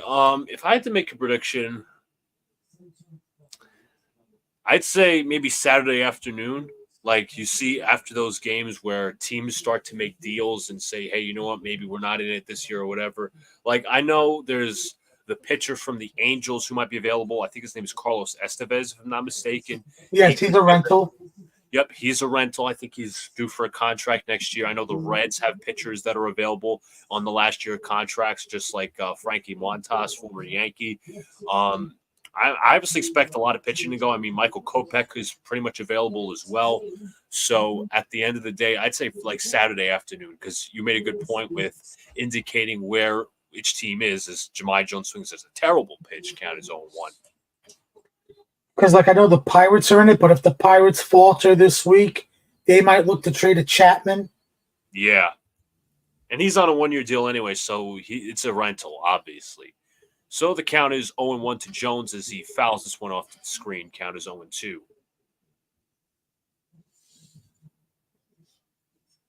Look at this overall standings as well. There's just so many rumors right now. Like Jeff Passan believes that the Orioles could trade Cedric Mullins or Ryan Mountcastle in a deal. I think they might look to trade Mullins more than Mountcastle because they have Kjerstad down in the minors, unless they are doing a trade for like a Crochet and the team asks for Kjerstad to be in that package, and they're willing to do that. Yeah, because they're the most loaded farm system in the majors. They're the number one ranked farm system in all of baseball. Yeah, I think if they were to move a Mountcastle, that's probably more in the offseason, especially given the free agency with first baseman, right? If you go look at them, it's Pete and Christian Walker, and both of those guys are in their 30s. You also have Murakami as well, who's expected to come over. But I'll remark as well as Jahmai Jones struck out swinging. I think they're going to move Mullins as well because he's actually struggled, I think, the last 2 years. And, he's not – I'm not sure – like, they got a lot of young kids, obviously, but I'm not sure he's, like, quite on the timeline they are. But anyways, Juan Soto's up at the plate. First pitch is outside. Like, he's been the one player that, he had an all-star appearance either in 2021 or 2022. It was 21. That's what I thought. Because when he first came up, he was a switch hitter. And then he decided to change to just being a left-handed hitter. And I guess maybe that's hurt him. He was 33rd club in 2021, All-Star and Silver Slugger. So the count is 1-1 to another All-Star, that being Juan Soto. Pitch on the way is outside. Count is 2-1. I wouldn't mind him for the Mets just because I think DJ Stewart has sucked. Yeah, he's been terrible. There's no timetable for Marte's return, even though Marte was on the field today, just like throwing the ball around. Yeah. So there's no timetable. It's not like they're saying, he'll be back middle of August. Like, there's no timetable for Marte's return. That's how messed up his knee is. Like, they need an outfielder. Or I even thought of a utility player that could play around the whole field. Rengifo? He's more of an infielder. I don't know how much he's played in the outfield. Right. But I'm looking at the utility guy that could also play the outfield too. Yeah, absolutely. Like that super utility guy. So Juan Soto just lined out. Aaron Judge up at the plate with 2 walks. Quintana with 84 pitches here in the 5th and through 4 2/3 innings. Pitches high. Count is 1-0. So I know Rengifo just came off the injured list. I don't know if like any utility players, to be honest, that are on the trade market. I have to do my research, but I'm trying to be obviously. It'd be a small type of guy, of move. Because I don't think Stearns is gonna do like I don't see them trading. Like, I heard that there was something I read that they were interested in Kopech. Yeah. I don't see that. I see more of the rentals. Like, I could see an Estevez for us, a rental. Yeah, a Tanner Scott, because we need a lefty to pair with Diekman. By the way, I don't think Diekman is going anywhere. I don't think he's getting DFA'd. Obviously, he was brought in here to be paired with Raley as lefty number 2 in the bullpen. Right. And when Raley went down, that pushed Raley to lefty number 1. And then the guys that were behind him, like the young kids that were the lefties that were getting called up during the season, pushed him up to lefty number 2. So I could see them going for a Tanner Scott or another lefty to put Diekman back at lefty number 2 in the bullpen. Yeah. I know. I think there were some Met fans who liked the Diekman signing originally because he was a lefty specialist. But here's J.D. Davis, another former Met, as if this pitch is high, count is 1-0, and now he's being talked about as an awful pitcher. You guys obviously have Ottavino. You guys, and I was talking this with my coworker. I'm like, yeah, you guys, and customer said to me basically, we need pitching. I'm like, yeah, you guys need bullpen help ASAP because Ottavino, who actually is warming up, by the way, is not doing it at all. Oh, God, Ottavino. He's been, him and Diekman have probably been the worst out of the bullpens, especially if you even like, we had a big lead against the Marlins, and Ottavino comes in and it's just hit after hit after hit, or walk after walk after walk. So Michael Tonkin is in the bullpen for the Yankees. 2-1, swung on him. It's nice curveball there from Jose Quintana. Count is 2-2. Well, let's see which bullpen fails us. Yeah, there's only so many arms I like in the Yankee bullpen. They haven't been as trusty this year. 2-2 count. Quintana from the stretch. He delivers. His pitch is chopped foul. Like Luke Weaver, who I thought was disappointing early in the season, has actually come on and made a nice niche for himself. And then you also have, as I said, Michael Tonkin. Clay Holmes is. I have no idea how he is just been how he was selected to an all-star. That must have been fan vote all the way. I wasn't one of those people. Victor Gonzalez got DFA'd. Caleb Ferguson's been horrible. 2-2 pitch to Davis. He takes downstairs. Count is full. And, Cashman, builds the bullpen usually really well. Can find certain guys who, have been slept on and, picks them off whether it's claimed off waivers or minor contract and all this stuff. But Tim Hill, I guess, has been another name as well, but they just not been good. So count is 3-2 as Quintana makes the pickoff move first. Yeah, and Scott just went on the IL for us. I saw that. So, there's been rumors recently, like since last week, that the Mets could trade because we have depth at the starting pitching position, especially if they were to take Budo out of the bullpen and put him into the rotation, that they could trade a Sevy, a Quintana, or a Minaya to get back a bullpen arm that would be a little bit better than what you would get back. But now with the Scott injury, I think they also now have to look at the starting pitching market. And if I'm them, I think they should look at James Paxton, who just got DFA'd by the Dodgers. I mean, the numbers on him, like you look at 8-2, I think he had an ERA of 4 something, didn't look that terrible. Maybe the Dodgers thought they had better pitchers in mind. Maybe they're going to go after a Crochet because apparently they have more interest than other teams. But I think they just needed to. I think they needed to get ready a 40-man to open up a spot on the 40-man. That makes sense. So that's why I think they DFA'd him. And remember, if they DFA him, he either has to accept. I believe he might have to accept the assignment to go down to the minors to stay with the Dodgers, or he can just get outright released. I think if he gets outright released, the Mets should look into it. And I think if the Mets really want to protect Scott, don't have him pitch the next 2 months, and maybe if you need him in September as a call-up, you let him, get some innings, with us in September. Right. Because they are steadily going to go to the 6-man rotation because Senga is returning this week. Yeah. He is scheduled, I think, to pitch Friday against Atlanta. Yeah. And obviously we just saw that J.D. Davis, a hitter that Mets fans know well, struck out to the end of the inning. It's an absolute disgrace that he's hitting behind a 300 hitter. Unbelievable. So for the bullpen, the Mets, in my opinion, they need a lefty. Yeah. And they need a guy like an Estevez, a guy that can set up the 8th, but also close games out. Because Diaz is coming back from that leg injury. I still think it affects him this season, especially with his command and his control with his fastball and whatever. I think you'll really see a better Diaz next year because he would be 2 years out of that injury. Yeah. But they do need a guy that can help pair with Diaz to set up and get some safe situations where you're not always relying on Edwin. Absolutely. So tonight started Luis Hill, 6 strikeouts, 1 walk, an earned run, and 4 hits, as well as Michael Tonkin, as I mentioned, who pitched with the Mets this season, 2.47 ERA, 22 scoreless innings in 34 appearances, 1 out of 2 saves in the situations. He was with the Mets, Twins, and now the Yankees. First pitch to Pete Alonso is a called strike.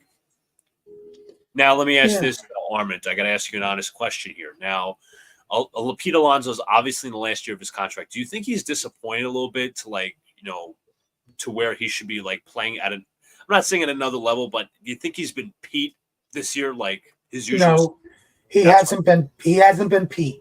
There have been pitches that he would normally hit either for doubles or really in a hitter's ballpark.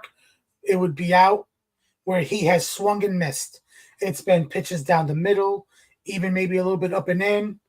That he's grounded out in situations that he normally wouldn't, especially with runners in scoring position. So right now, if you look at his numbers and look at his previous numbers have kind of down. Yeah. So, and obviously, there was conversations, media talk, whether Mets are gonna trade Pete Alonso or not. I don't think so. And we've caught on WPIX a sleeping Yankee fan who's now suddenly awakened himself. It's almost like the one time I think ESPN, it was a Red Sox Yankee game. This one's lined for a base hit in the left center field. This is going to go all the way to the warning track as Pete Alonso's likely to pick up a double, and it is a leadoff double off of his former teammate Tonkin for a Mets hit. So that will now bring up Mark Vientos hitting 2. So I can confirm the Mets have told teams Pete is not on the table. Yeah, that's what I thought. That's come out recently. But everybody knew that since they got into the wild card spot and they have played well, that Pete was not getting traded. Because if they were to trade Pete, you have to get the bat that's going to fill his spot. Absolutely. Where are you getting that? Now, I did in my head thought okay, if they were to trade Pete, I came up with a 3-team trade scenario. Now, this trade is not going to happen, folks, but this is something I came up with yesterday thinking about this. So the 3 teams involved are the Mets, the Astros, and the Marlins. The Mets would get back Ryan Presley, Josh Bell, and maybe they get back another bullpen arm from the Marlins that the Marlins are just going to get rid of to get 2 bullpen arms. Yeah. Pete would go to Houston because the Astros have been looking for first base help since Jose and Brady sucked. So, the Astros would be getting Pete. At the time before the Scott injury, I thought about this. Send them Jose Quintana because they're also looking for starting pitching, and they would also get Tanner Scott. The Marlins, on the other hand, would get back 3 prospects, 2 from the Astros and 1 from the Mets. Vientos hits this one in a high fly ball in a center field. Judge in the warning track makes the catch. Alonso's going to tag and head to third, so it'll be runner on third with 1 out. Now, One thing I did bring up earlier is I said this, that the Mets should consider with the lineup, flip Vientos and Pete, make Vientos the cleanup hitter. He's been a little bit more better and a little bit more consistent this year, and put Pete in the 5 hole. Maybe that helps Pete relax a little bit, because then they usually have Alvarez bat 6th or 7th, and I know Alvarez has been struggling recently, but I also think that's because of the thumb injury, so he doesn't really have his pop where he'd hit a home run. Right. And another thing as well, I don't know if it was kind of a surprise to me. I don't know how much of a surprise to Met fans. First of all, it's 1-0 to what you hear to Jeff McNeil, who's 1 for 2 today, batting in the 6th hole against Tonkin. Pitch on the way is fouled off. Who out of these 2 did you expect a big leap from this year? Now, one's in AAA who just hit a home run, being Brett Beatty, or Mark Vientos. Who did you really think was going to stand out for that third base spot? Again, beginning of the season, what was your original thought process? My original thought process was Vientos' bat was going to be better than Beatty's. And it has. And it has been, because he has hit in the minors, and I think he was hitting also in spring training before they signed JD. Right. I did not see the defense from Vientos. I also didn't expect the defense for how well Beatty was at the start of the season defensively, because he really was good defensively. I did not see that coming. I just wish his bat was a little bit more. Yeah. So the count here is 2-2 to McNeil with Alonso off a third. Tonkin obviously pitching.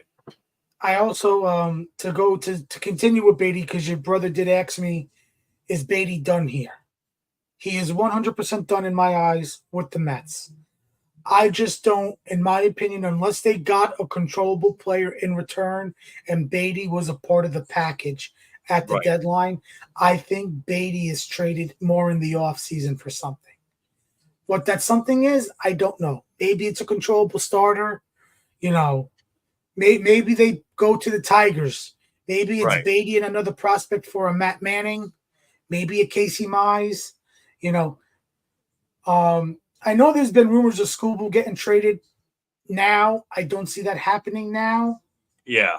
I think he's more of an offseason type of move, and I do think the Mets should look into Skubal in the offseason, because then Stearns will have a full evaluation of the entire farm system, especially with the guys that he drafted this past weekend, this past draft, to see what players he would feel comfortable getting rid of for a blockbuster move in the offseason via trade. Absolutely. Yeah, I don't think. One thing I heard about Skubal, and I did not know this until I heard this on Foul Territory, he is a Boris client. This one's driven a deep right field. Going back, Soto, track at the wall. This ball is out of here. Jeff McNeil with a 2-run home run off of Michael Tonkin, and the New York Mets have taken the lead. All right, the squirrel found his nut. He found 2 nuts. Yankees bullpen still is hold again. He has been on a power surge since after the All-Star break. He had 2 home runs on Friday. Wow, Jeff McNeil. Holy crap. So now it's 3-1 Mets. It's now that, and Vientos was actually mad in the dugout after hitting that high fly ball that almost looked like a home run. He was like smacking his helmet and the whole thing, as this is a check swing here from Torrens, as he did go around to strike one. He was mad at himself for hitting that fly ball and not hitting a home run, but Vientos did what he had to do. He moved the runner over. So count is 0-1. The pitch to Torrens. The former Yankee just chops right to Volpe. Fields. He fires and gets the second out. What is up to Bill? He says, how we look in 8 minutes until Hard Knocks, so I thought I'd check in on you guys. Well, luckily for us, Bill, Alex is probably getting ready for a 2 right now. He was on the first part of this broadcast. I joined after work, as I'm with Armand. We're both Jets fans here. But hope all is well, Bill. Same with everybody in the chat. Hit that like button, subscribe, share this out if you can. And I know I didn't get to Brad's comment as well. He says, Mets need the diva curse, Alex's best mate, IKF. Pitch is a called strike to Tyrone Taylor. Count is 0-1. And let me ask this, Armand, as well, with starting pitching and all that. I know we were just talking about Brett Beatty. What are your evaluations of Severino and Minaya this year? I think Severino's been a little inconsistent from just looking at, the outsider's perspective. And what about Minaya? Severino has been, out of those two, he's been the better. He's been more consistent than Minaya. So Minaya pitching tomorrow, pitch Friday against the Marlins, and we all know the Marlins are free swingers. He just left a lot of pitches over the plate, and they hit him. They rocked him. They salvaged that series yesterday to get a split 2-2. I mean, they should have won on Sunday. They had missed opportunities with runners in scoring position. But Minaya, he's a little bit more inconsistent. If I had to rank him, Quintana, and Sevy was 1, Minaya 2, Quintana 3. Because when Quintana's bad, he's just bad. Didn't look too bad tonight, I guess. But we were just talking about this, Armin. This is per Mark Feinstein of MLB.com, obviously. And the article states, I'll actually say it after the 2-2 pitch on the way to Taylor, is did he swing? He did not. Count is 3-2. So for weeks, Crochet has been forecasted as the best pitcher available before the trade deadline. That may no longer be the case, as now Tarek Skubal is being pursued by the Dodgers and the Orioles, and they are primed to make a high bid for the Tigers left-handers. So who knows? I think if I don't understand the Tigers. You have all the starting pitching, and you have some good young hitters. Riley Green, obviously Yes. obviously Spencer Torkelson has been a disappointment. You know, he was sent down to the minors, but you know they have a couple of. I guess they need bats. I think if you're the Tigers, you hold on to Scooble and make that decision in the offseason. Yeah. I think you get a better package in the offseason for him. I think it's an advantage for teams like the Orioles or the Dodgers to trade for Scooble now Yeah, of course. because in the offseason, you'll know how many innings he's pitched. There's the possibility going into spring training next season, if you were to acquire him, he could have some elbow tightness, some elbow discomfort. So, and he has 2 years left of control on his. He's 2 years left of control. Plus, he's also a Boris client. Yeah, of course. So obviously, that's going to play into account for the Tigers because if you're not going to pay Scooble, but I think if you're the Tigers, you get a better package, more because you'll have more teams in the pursuit of him. Yeah.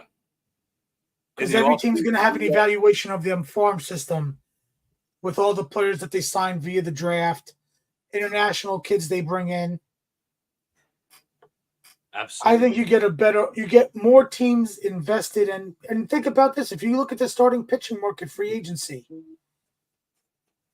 it's Corbin Burns and a bunch of mid to bottom other rotation guys. After Burns, there's not a number 2 on the free agent market that's a legit number 2 starter. Yeah, I'm gonna double check the pitching market, but you do make a good point about the trade in the offseason, how it would be better, for like you would get more teams in the mix because you would be signing free agents, you'd be like determining you're fixing your holes, and I think if you're the Tigers, you should look to trade a Matt Manning, a Casey Mize, Reese Olson, who just got put on the IL. Yeah.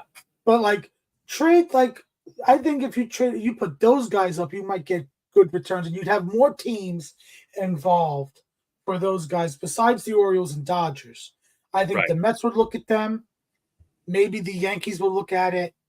Boston, the Cardinals, the Padres. Yeah. So I'm just like, what's cool is about the spot track pages. They're going over Quintana's stat line: 5 walks, 6 strikeouts, and 3 hits. His Adam Ottavino has taken the mound, the former Yankee, as he will pitch to Anthony Volpe. First pitch on the way is outside. Count is 1-0. And the cool thing they've done with this whole starting pitching thing is now they've done starting pitcher 1, starting pitcher 2, starting pitcher 3, 4, and 5. So you don't have to look up just starting pitcher, but there are a bunch of names out there. As Armand said, it's only, one real number 1 starting pitcher. This is called strike to Volpe. Like, I'm just looking at the names right now. You got Max Scherzer. You got Robbie Ray on an opt-out. Giolito has not worked out at all. Nathan Eovaldi, he has a vested option. Count is 1-1. Yes, that's why it's going to be hard to trade him. Yeah. To a team because a team might ask him to decline that vesting option. And if you're Eovaldi, if you're going to a playoff team, you might consider declining that vesting option just because if you pitch well enough, you might be able to get your bag and be a top pitcher on the free agent market. Now, also that could bite him in the ass because of what happened with Jordan Montgomery. Yeah, right. This one's a base hit down the right field line as Volpe leads off the inning with a single as he just hit the ball the other way down the right field line. Nice piece of hitting there by Volpe, just getting it right past Alonso, right to Taylor. So it is a no-out hit for Volpe as Gleyber Torres, who's already hit a home run today, is up at the plate. Jack Flaherty is also a free agent, by the way, as well. The Tigers are dangling him as a piece. Oh, yeah. So I think right now the Mets should be looking at him, especially with the Scott injury, especially to go with a 6-man rotation. Because I rather, if it was in my opinion, I'd rather trade for a guy like Flaherty or even an Eovaldi if he was to decline that vesting option to put them in their rotation, and you keep McGill as a multi-inning reliever, right? Or down in the minors if you have to call him up for a start, so be it. I don't want McGill in the 6-man rotation. Right. So Gleyber Torres is up with a 1-0 count. This next pitch from Ottavino is a called strike, a little outside, but Ottavino gets the benefit of the doubt. So the count is 1-1. As Brad pointed out, the Orioles are dangling Jackson Holiday for Skubal. That doesn't. I'm not going to say that surprises me. I don't know if I'd give up a control of 6 years for a guy for 2 years that's a Boris client. I know the Orioles got new ownership, and hopefully the new ownership will show them that they're willing to spend money, not just on their guys that they've drafted and developed, right, but in free agency as well. I don't know if they signed Burns. Right. Now, Burns he's 29, I believe, and his birthday is October. So this October, he's going into free agency is 30. So you're gonna get 5 good years out of him, even if you gave him a 6-year deal. You're gonna get ages 30 to 35 being a good pitcher on that contract that he gets. So the count is 2-2 here to Gleyber Torres. Volpe leads off at first. Volpe takes the lead again. Jumps back, dangling. The pitch to Torres. Outside, count is full. And I wonder what that would do if the Dodgers got Skubal. What that would do to that, because that's a team that spends money. Right. I don't know if they would spend the money on Burns in the offseason. True. Because remember, Ohtani's going to be a starter next year for them, and they're going to be in a 6-man rotation. So let's say, just hindsight for next season, let's say they landed Skubal at the deadline. Going into next year, they'd have Skubal, Ohtani, Yamamoto, Dustin May, who's not coming back this season because of that scary. He had some sort of scary injury that put him esophagus. The esophagus. What about Walker Buehler? He's a free agent after this season. And he's what, hurt? So yeah, that's not going to help. Used to be one of the best pitchers, obviously, in the National League until he got hurt. Count is full, 3-2. Volpe leads off first. He goes. Torres chops this one to short, fielded nicely by Lindor. He'll throw on to first, as that'll move Volpe to second. So there's one out. And coming up to the plate is Alex Verdugo, who's been struggling.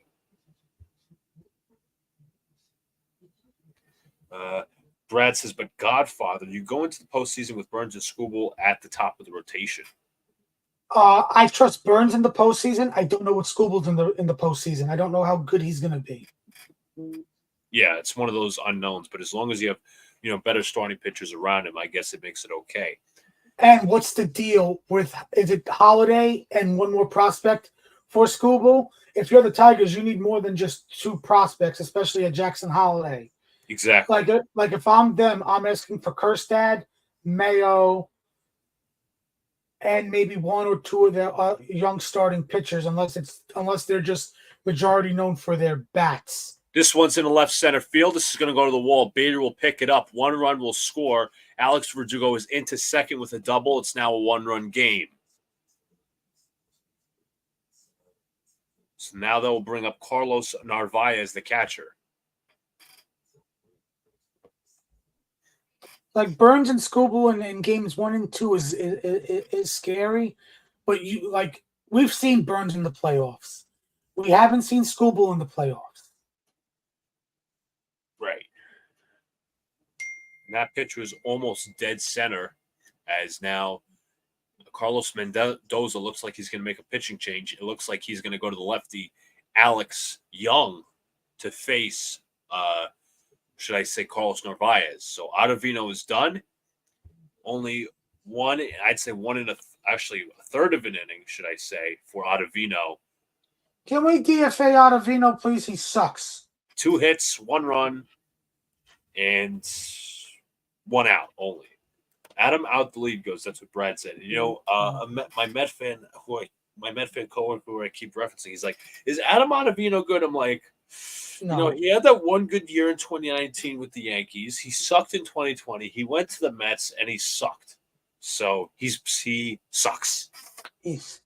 I don't. I'll be honest. I understand. Stern's first off season and all, and you want to do your evaluations. I would have not brought back Ottavino unless it was No, Ottavino picking up his option. No, he declined his option, which was Yeah, at yeah. $6 million. That's what I thought. And he even said, "I didn't know if the Mets were going to be good this year." And they got him for $2 million less. I would have rather have taken his $6 million and overpaid another reliever $6 million. Exactly. I mean, look at Andrew Chafin's numbers.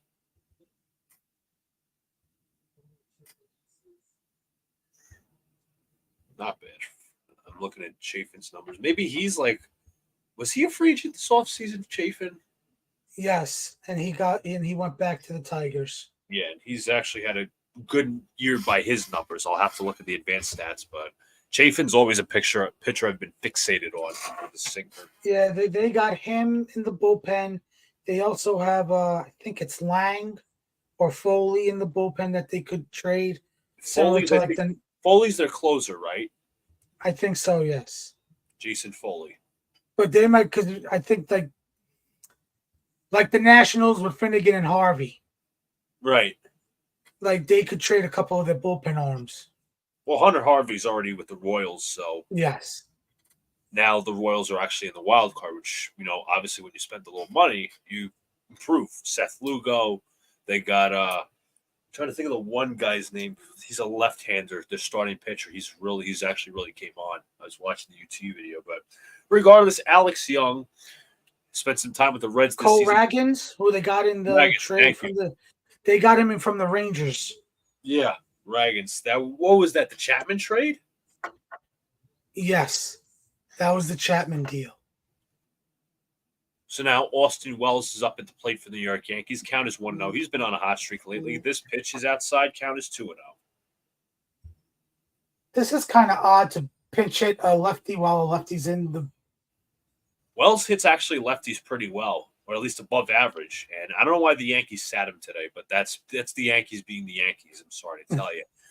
2-0 pitch to Wells is fouled off. Count is 2-1. Let me look up the splits to give the little versus lefties. He hits 261. Okay. Better than righties, which would make you think, he's hitting 223 this season.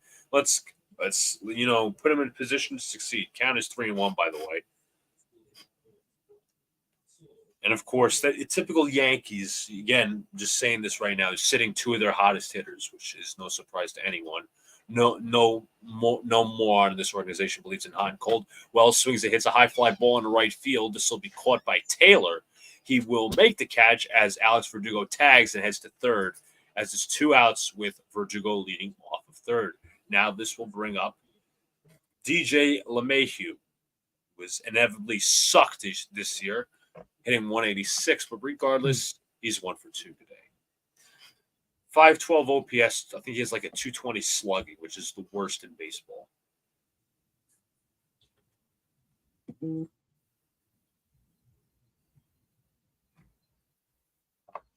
511 OPS. He singled in the second and had a fly out to right in his last at bat.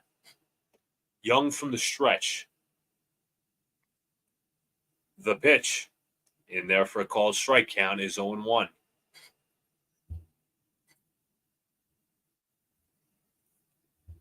Adam Ottavino looking on as he only got 1 out against his former team. Again, Young is coming from the stretch. The 0-1 pitch to LeMahieu is outside.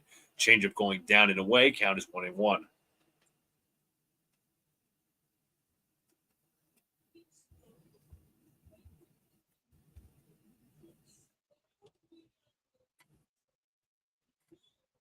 Count is 1-1. The pitch on the way is swung on and tipped into the glove.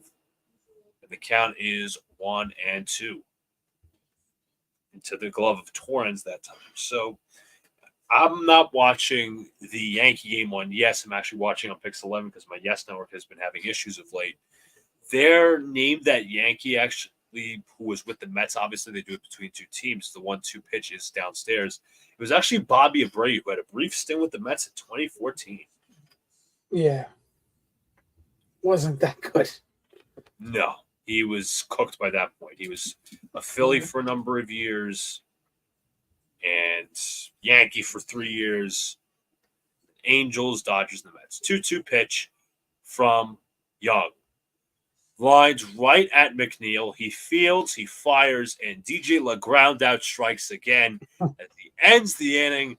1 run scored for the Yankees. He sucks. Get him off this fucking team. Terrible. We head to the top of the 7th. Every time, it's like he hits the ball, it's a goddamn ground out. I'm going to look up his ground ball percentage because I'm going to be fucking amazed at how bad he's been. And you know what sucks? If you look at his contract, you have him for 2 more years. Yep. And he's your typical Cashman bad contract. Let's look at the ground ball numbers, please. Ground ball. 57%, which is actually higher than 2 years before. I should say last year and the year before. And the year before that.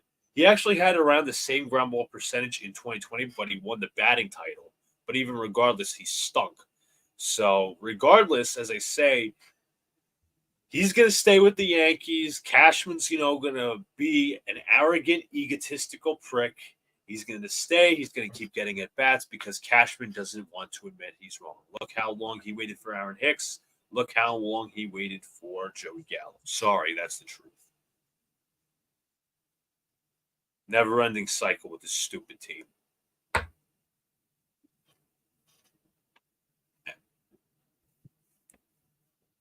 me see if the Yankees are going to throw somebody in the top half of the 7th. Assuming they'll change pitchers since Tonkin gave up the lead. By the way, folks, Paul Skeens has taken his first loss of the season.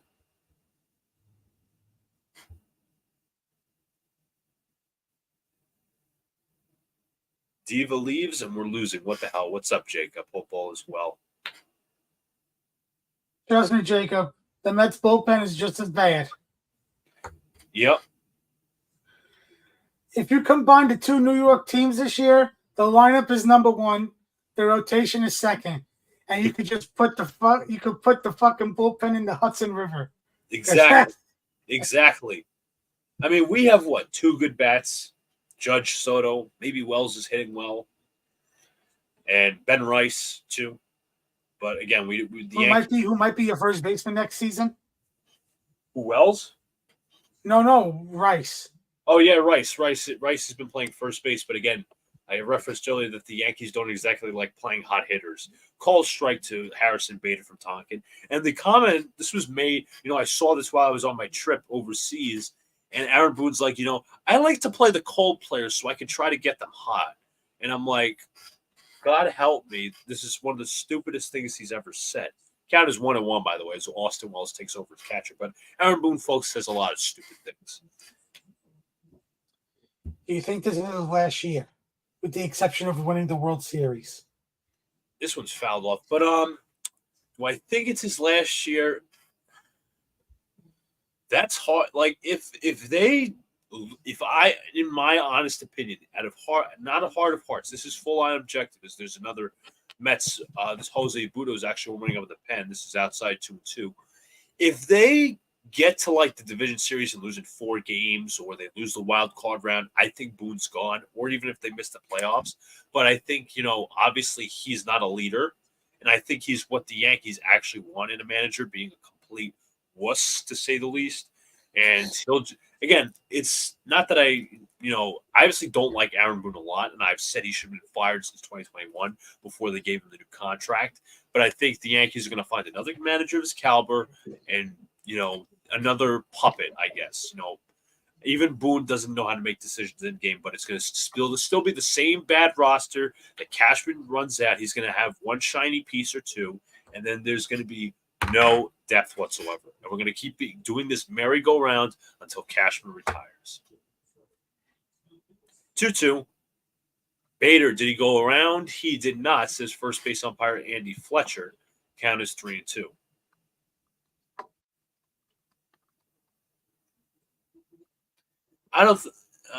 Luke unfortunately Judge kissed his ass. He ain't leaving until 3-2 pitch, and Bader swings and misses through the sinker, one gone. But when it comes to that, like even then, I think there's a leadership like you want to blame Aaron Boone, yes, but I think the players also obviously take fault in it as well. And when do the honest question is, we all love Aaron Judge and all. When does Aaron Judge start to get blamed for the as Michael Tompkins actually coming out of the game, by the way, for Caleb Ferguson, who stunk? A Christian from NYYU actually made a really good point. He said, with people blaming Judge, there's a point to that, but also he doesn't have an enforcer. Derek Jeter had an enforcer. You know what his name was? Jorge Posada. Jeter was a leader. Posada was a leader. But there's got to be some higher standard. There's got to be some ass kicking in the clubhouse. So, in my opinion, and I'm going on a little tangent, I think Boone goes if it's a division series loss or worse. If they make it to the championship series and lose in 4 or 5 games and anything better than that, he's staying. And he'll get another extension, and everybody thinks everybody will be happy in Yankee land. As Alex, I didn't even know, has inevitably joined us. Yeah, I've been sitting here for like 3 minutes, but I saw obviously while I was gone that the Mets put up some runs. So, and then we got Caleb Ferguson coming in. Yeah. Eli says, hot take, Yankees going in all in on this season would be a terrible idea. Why is that? Wait. This season? Yes. No. Why is that, though? Why would that be wrong? Wouldn't you want them to go all in? I mean, if you really went all in the first place, you should have had better hitters behind Judge and Soto. Yes, Volpe was supposed to be better this year. He had a hot start. He sucked. Verdugo, I was in favor of that trade. He stunk. You have Austin Wells, who's still growing. He's one of the hottest hitters in the Yankees lineup, but God knows that the Yankees don't play their hot hitters. DJ LeMay, who's still on this team for God knows what reason. Who else? Should have made a trade for Corbin Burns before the Orioles. Thank you. Yes, Corbin Burns. We should have not a prospect hope. Exactly. I said that at the time, and I said, when the report came out and said, they were asking just for Spencer Jones, I was like, you kidding me? We couldn't trade for an elite pitcher next to Garrett Cole. Carlos Rodon's, I'm sorry, been disappointing this year amongst other guys. Sorry. And now there was that report that they would consider trading Dominguez or Spencer Jones in the trade at the deadline. Now you consider that. Count as 0-1 to Lindor. I need to see it to believe it. Yeah, that's that. I got to agree with Alex. So Francisco Lindor up at the plate. Count is 0-1. The pitch from Ferguson. And this pitch is chopped right back to him. This will be the second out of the inning as the underhand toss. As Ben Rice also I'm sorry. Is that no? That might not even be Ben Rice. I'm sorry. Remember, he hits well against lefties, but JD Davis. No, we don't do that, Alex. I just referenced the quote from Aaron Boone. We try to get our cold hitters hot. That's why we play them. The team isn't good enough. They're a wild card team at best. For how they've been playing recently, probably why he said that statement that they shouldn't go all in because of their struggles. You can't sell with one Soto on your team. He's the best chance you got. This one's line of left field. Verdugo is right there. He'll make the catch, and I'll end the inning as we head to the bottom of the 7th. It is 3-2 Mets. And if you lose with all the pieces and you go all in this year, guess what? Then you have a justifiable reason to fire Aaron Boone because you gave him all the talent. He's a fucking game manager, and yeah. So I mean, and if they were set, you're not going to get back what you traded for Soto in the offseason at the deadline for half a month, for 2 months of Soto.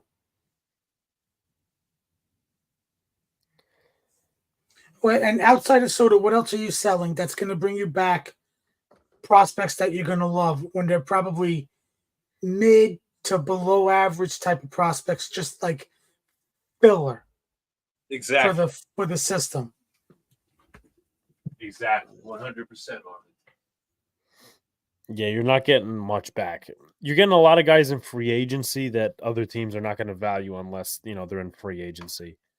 Stroman has father time breathing down his neck. Rodon is I don't think he's that old, Strowman. The manager is a moron. Luis Hill is an innings limit and looking. Listen, yeah, Jacob going on about the Kim Jones stuff, but like, I mean, I just like, here's the problem, right? I feel like LI does this every season to where the Yankees shouldn't go all in and trade the prospects.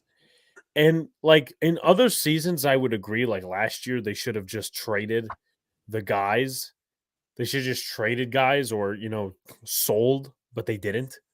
But this year, I get where he's coming from, but that doesn't mean, oh, shit, we got to, because that's another, you're forgetting something. If we were to sell, which we're not, that's another excuse for Aaron Boone to come back. Oh, didn't have the roster. And this is the best year of the Yankees window, realistically, because of Juan Soto and, Aaron Judge. That was the reason why you go all in. If you have that chance for Soto and you want to maximize him and the rest of the Yankee lineup, you go all in and say, hey, you know what? We gotta go all in. Let's sign not as much players as possible, fill as many needs as possible. The bullpen's been shaky at best with very few pieces, which is surprising, honestly, because Cashman, the best thing he knows how to do is like find those little pieces and build a bullpen. Clay Holmes has been terrible. He should have never went into the season as a closer. He's blown, 6 saves? Something like that. Unfortunately.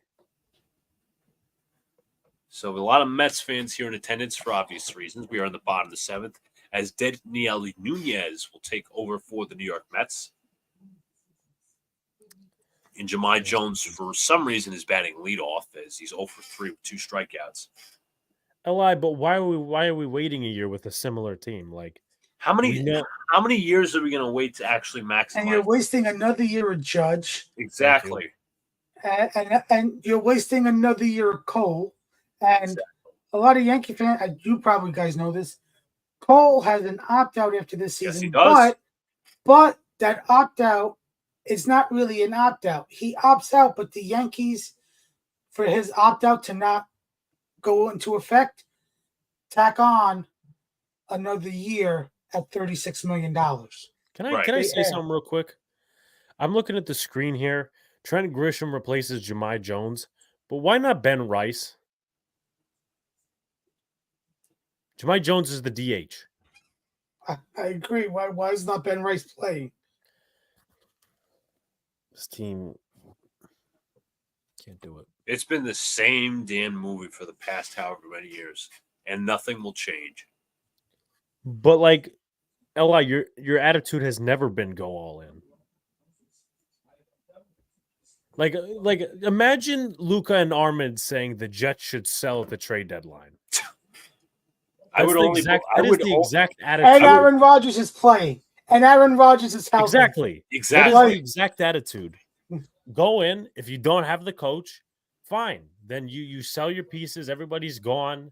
Like last year when Rodgers got hurt and they really weren't in a position to make the playoffs, even though because the shitty quarterback play. That's when they should have traded Bryce Huff is at the deadline. Yeah. Especially if they weren't going to tag him and trade him, which I was Thank you. screaming for after the season. Tag and trade him because they're not going to give him what he wants. That's what Brian Burns did. So the count is look at my Mets last year. We were all in. We lost to Grom and all those guys. We brought in Verlander and last year, shit hit the fan. And what did we do? We did the right thing. We sold. We made 7 trades. We sold Verlander. We sold Scherzer. We sold Robertson. Yeah, and again, Verlander getting hurt this season is actually helping us because he had an option. If he pitched 140 innings this year, the Mets were going to send $17.5 million to the Astros. Oof. And now because he's not going to pitch what a diving play by Alonso. He fields, fires, and Nunez drops the ball at first. So Grisham will reach on the error by Nunez. What a phenomenal play by Alonso, picking it up, diving and swooping the ball at Oh, you first. gotta be kidding me. So it is going to be an E1 as Grisham would have been out, but he is going to be safe thanks to the drop ball by Nunez. I have a question, and this is not even relating to the subject. Do you think now that pitchers should be able, or the pitchers are not hitting in the universal DH? Do you think if you switch DH and like shortstop, that the pitcher should not have to come into the game To bat? to bat? Like, for instance, if I wanted to take the original lineup that was put out today by the Yankees, but I wanted to put Ben Rice first, and I wanted him to play first. So I would put Ben Rice in the DH spot hitting first, but I would switch it with first, whoever, I think that was JD Davis hitting fourth, and then put Grisham as DH switching without even the pitcher getting involved. Because remember, if you switch out the DH, and that basically means you get rid of it, which is stupid nowadays. Well, here's the thing as well. DH obviously means you sit. And do you really want teams abusing that privilege where, like, okay, let's just switch Anthony Volpe and Ben Rice, where Rice could obviously move to first or whoever move that around. And, like, you don't want to abuse that where players, like, sitting an inning and off the field and that shit. 0-1, Soto, does he go around? He does, says the third base umpire. I hardly thought he swung. The count is 0-2. I get Eli's point, but also let's stop acting like the Yankee development system. Like Gary Sheff brought it up on our show, or was Dylan. Outside of Dominguez, who we have yet to see in like a full length, the development system is still not good for the Yankees. Sorry. They play well in the minors, but when it comes to big leagues, nobody's really popped off. Yes, Aaron Judge remains the only exception to that. And Eli, go ahead. If you look at baseball, there's more mediocrity. There's not many teams that go all in. This year, the Dodgers are all in because they brought in Ohtani, Yamamoto, Teoscar, and they've had pitching injuries. They've lost a lot of pitchers due to injury. Some are supposed to come. Kershaw and Glasnow are coming back this week. Hence why I think Paxton was also DFA. They had to open up a roster spot for one of them. The Orioles are all in. And think about this. They're all in because of fucking for 6 years and drafting well and having a loaded farm system. But think about this. If they had old ownership, are they trading for a Scooble? Are they trading for a Crochet? Are they I don't know. Like, I know there was reports before when the Burns deal happened that they were talking before the new ownership got leaked out and announced in the offseason that new ownership was coming in, that they were talking prior to the new ownership. I don't know if the Orioles were going to do it. Maybe the front office would, but it's also ownership. Not many teams go all in baseball. So Soto strikes out. They're going to have a conference here with Nunez. Nobody's warming in the Mets bullpen as Aaron Judge comes to the plate. And they will walk him. Ben Rice. Yeah, I mean, Ben Rice does put up a competition, but no, I'm sorry, Alex. Ben Rice is not at first. Ben Rice is not at first. Then why? I guess Jacob was suggesting, but the J. Davis is still in the lineup. Yes, they're going to pitcher. They're going to walk Judge, and they're going to strike out Davis on a curveball. Me and Armand were seeing it. The first two at bats, all he was swinging at was fucking curveballs. And then curveballs in the dirt. Yep, Alex, you were absolutely right. Mendoza just pointed to the umpire and did the 4 signal. They are walking Judge.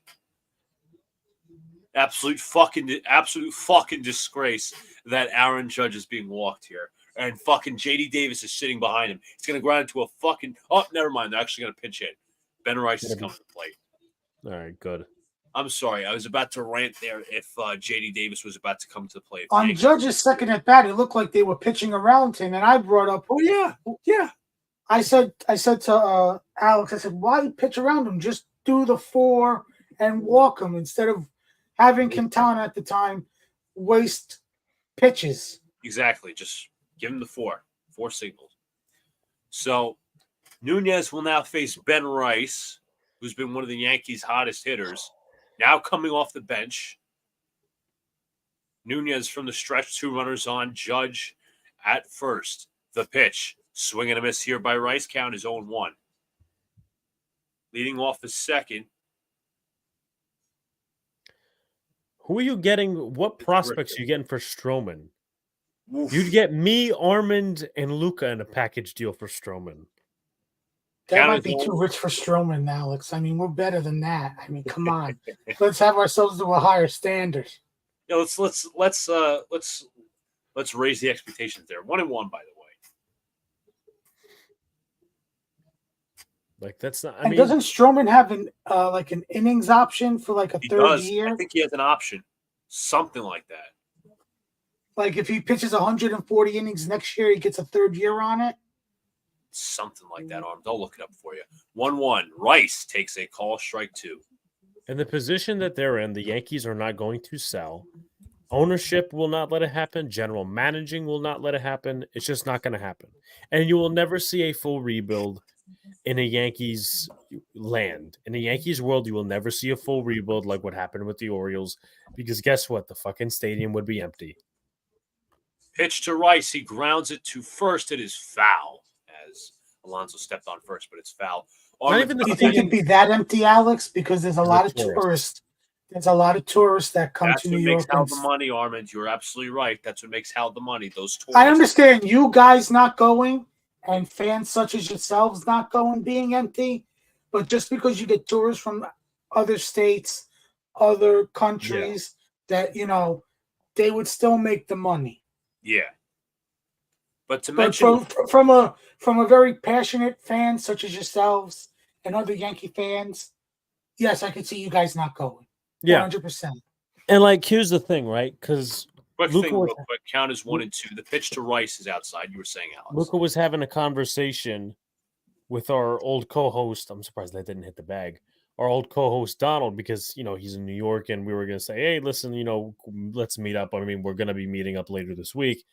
And he said, I want to go to one of these Met Yankee games. I said, Luca, with all due respect, I know Donald's in a different situation because he lives in Scotland. He comes over to the U.S. once in a while and all these other different things. But I'm not giving a fucking red cent to this team until they could show me that they're actually a serious ball club.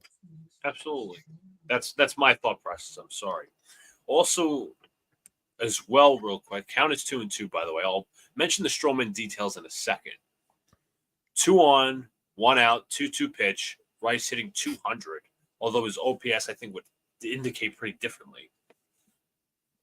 Nunez from the stretch delivers to Rice, and he chops this one foul on the backstop. And by the way, Armand, that 2026 player option kicks in with a 140 innings pitched in 2024. So basically, a team would be getting a year and a half of him, possibly adding enough if he was to pitch next season and get the 140 innings, technically 2 years. Yeah, Rice hits a high fly ball in the left center.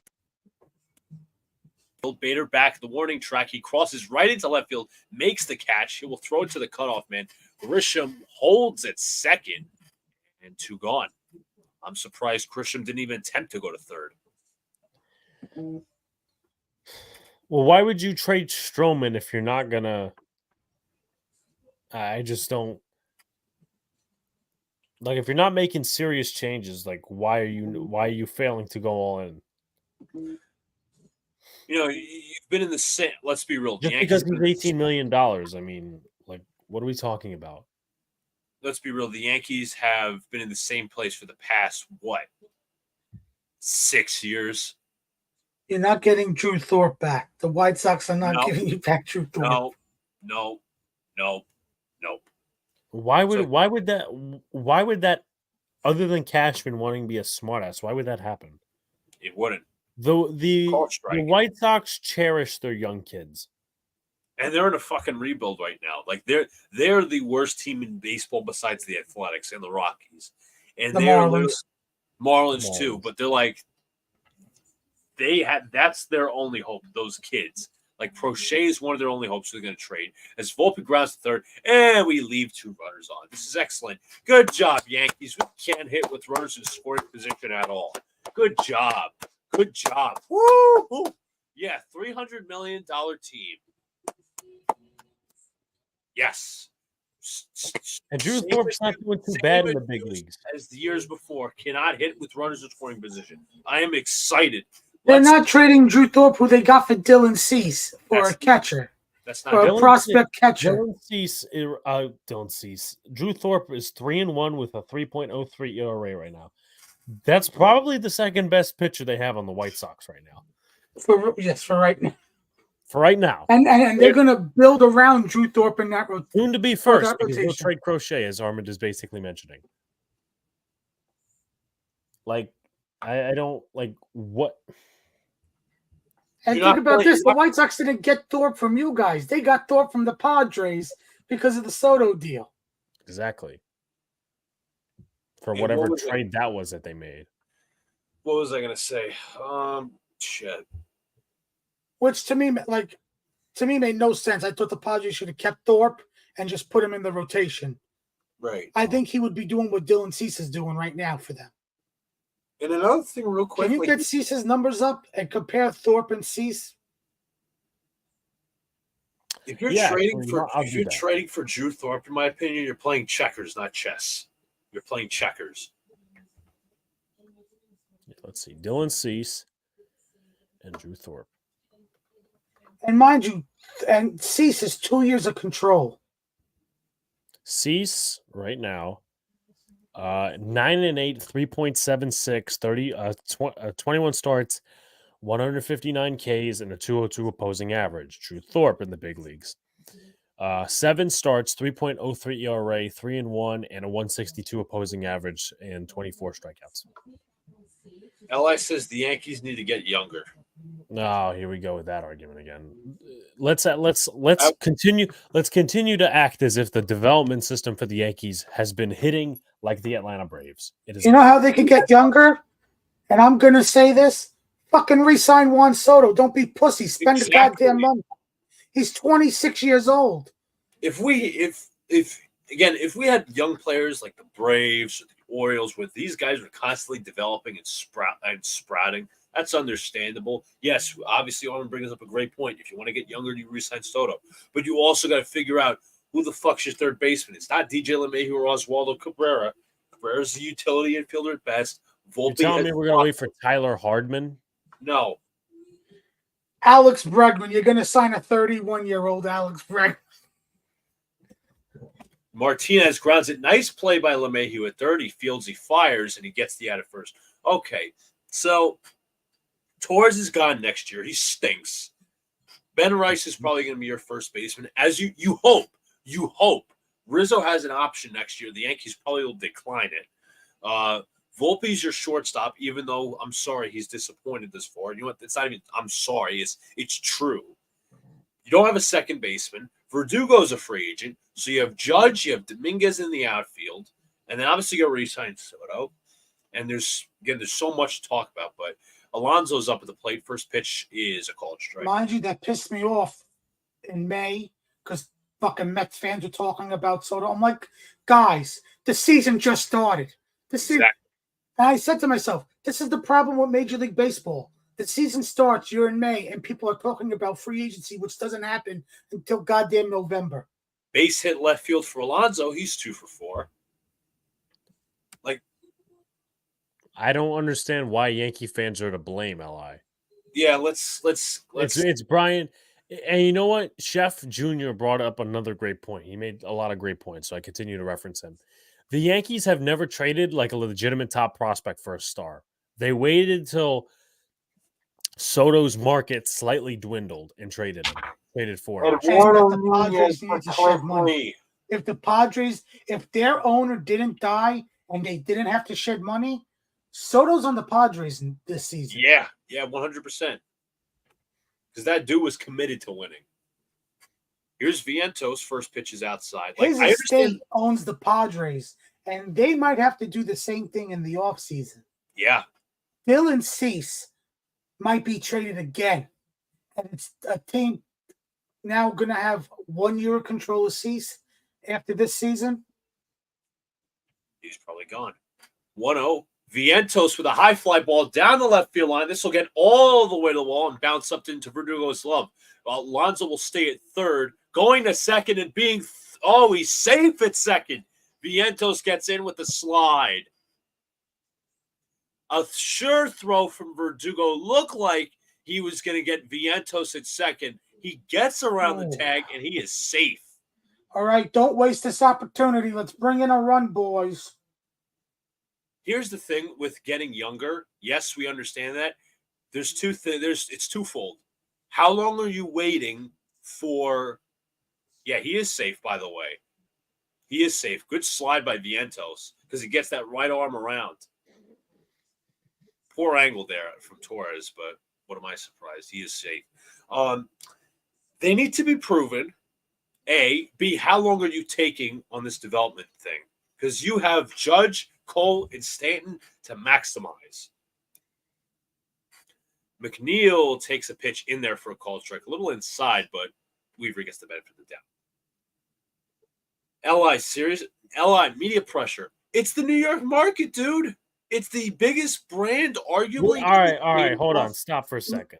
Would you rather, LI, would you rather be the Marlins and suck for amount of years for like probably, I don't know, let's say 4 or 5 years in a row? 6 years, what the Orioles did. They did 6 years what the Orioles did, okay?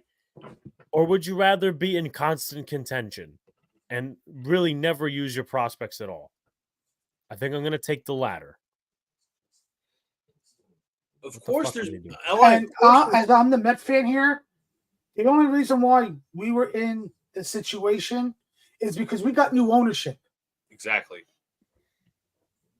If we still had the Wilpons, DeGrom's not here, Nimmo's not here, Lindor's not here, Pete's gone after this season. And it looks like the Mets may or may not challenge whether McNeil got hit, and it nearly pierced his elbow. Maybe there's an argument that it did, but it looked like Wells dropped it. So it's going to be a 1-1 count. They're not going to challenge. But again, of course, media pressure, this, and this. The Yankees are arguably the biggest brand in the biggest sports city in the country. So, do you know how much the Yankees made last year on revenue? Close to $700 million. 1-1 swung and a miss there by McNeil. And that's just on what the ticket sales and maybe the TV rights deals. Not accounting for other things, which I shared with the guys. Yeah. And, yes, you want to get younger, but I said proven players and how long are you going to take to really develop these guys. 1-2 pitch to McNeil. Does he go around? He does not count as 2-2. That's it, because as I said, you want to maximize Judge, you want to maximize Stanton. The way he's been hitting this year, surprisingly enough, and you want to maximize Garrett Cole. Those are your core players, and Soto for this year. And that's why there are some Yankee fans out there saying, hey, you know what? Maybe we shouldn't have passed on Corey Seager or Marcus Semien. I wanted to go after Correa and all those other cats, but, I was wrong. And there's also, remember, Gary brought up that trade. What happens if the Yankees trade for Luis Castillo? No, we're done. And I said it. After I saw Castillo whoop the Yankees' ass in the Bronx, I said, okay, trade Anthony Volpe for him.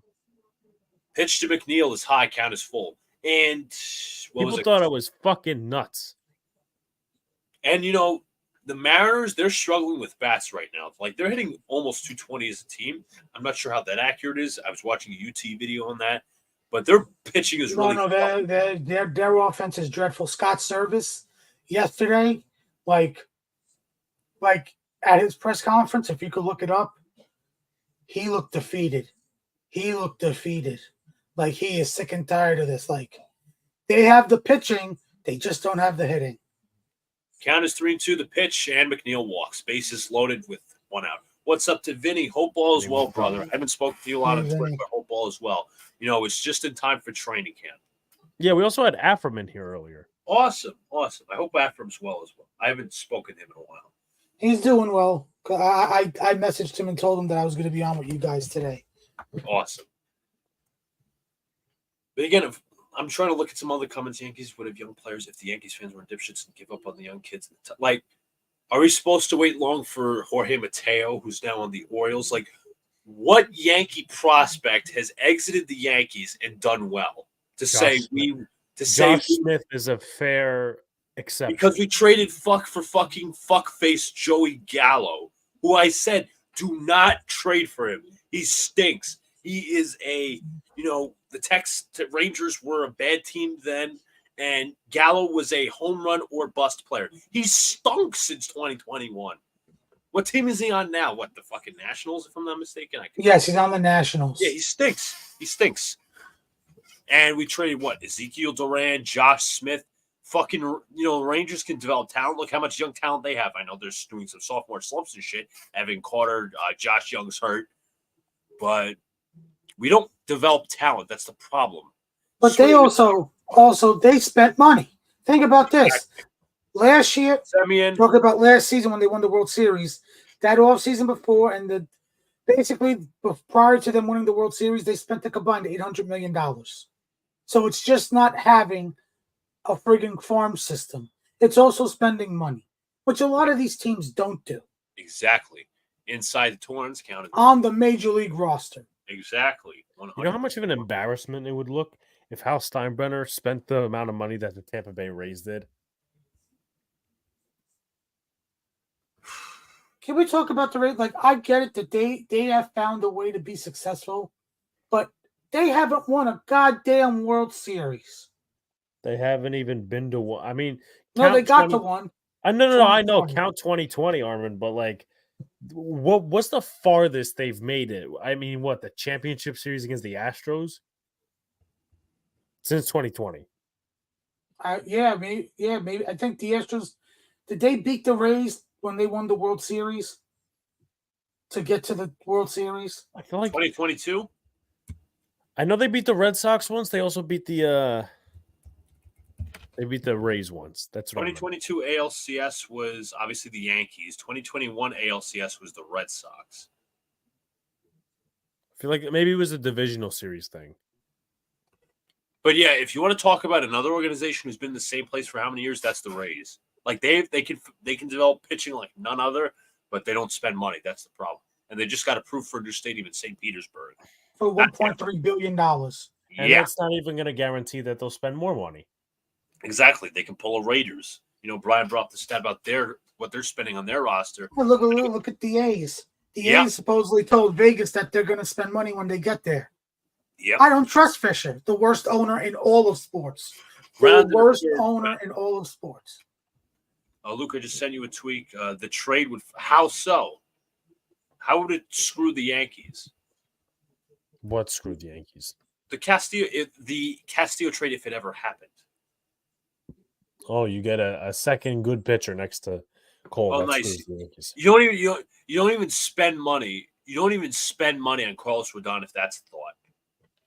The Reds his scenario would be like the Yankees would acquire Castillo. The Reds would trade Waldichuk, who we traded for Montas, Gil Dominguez, and Volpe. Don't Waldichuk and Medina suck right now though? Let's look. I'm not defending the trade, but I'm just making a point. 2-2. Swing and a miss. Torrens strikes out against Weaver. Will be the second Is out. Medina still with the A's? He might be in the minors or on the IL. Waldichuk. 60 day. Waldichuk's I think in the minors. No, he's on the IL. 60 Okay. days. Medina, 15 days. So and what about JP Steers? Is he something you hold on to? I mean, come on. Like Castillo is legitimately I think it's, in my opinion, a top 10 pitcher in all of baseball. Like, same thing with Corbin Burns. He's more so top 5. He is somebody you slide next to Garrett Cole. And he's like, okay, that's my 1-2 punch. Not Carlos. Even though I like the Rodon move because you had to, not saying you had to like it, but he had 2 straight good years in San Francisco and Chicago. And, that was your move if you didn't trade for Castillo, which I was like begging the Yankees to do. And once he trades to the Mariners, I want to throw a fit. 1-0. Outside to Taylor, 2-0.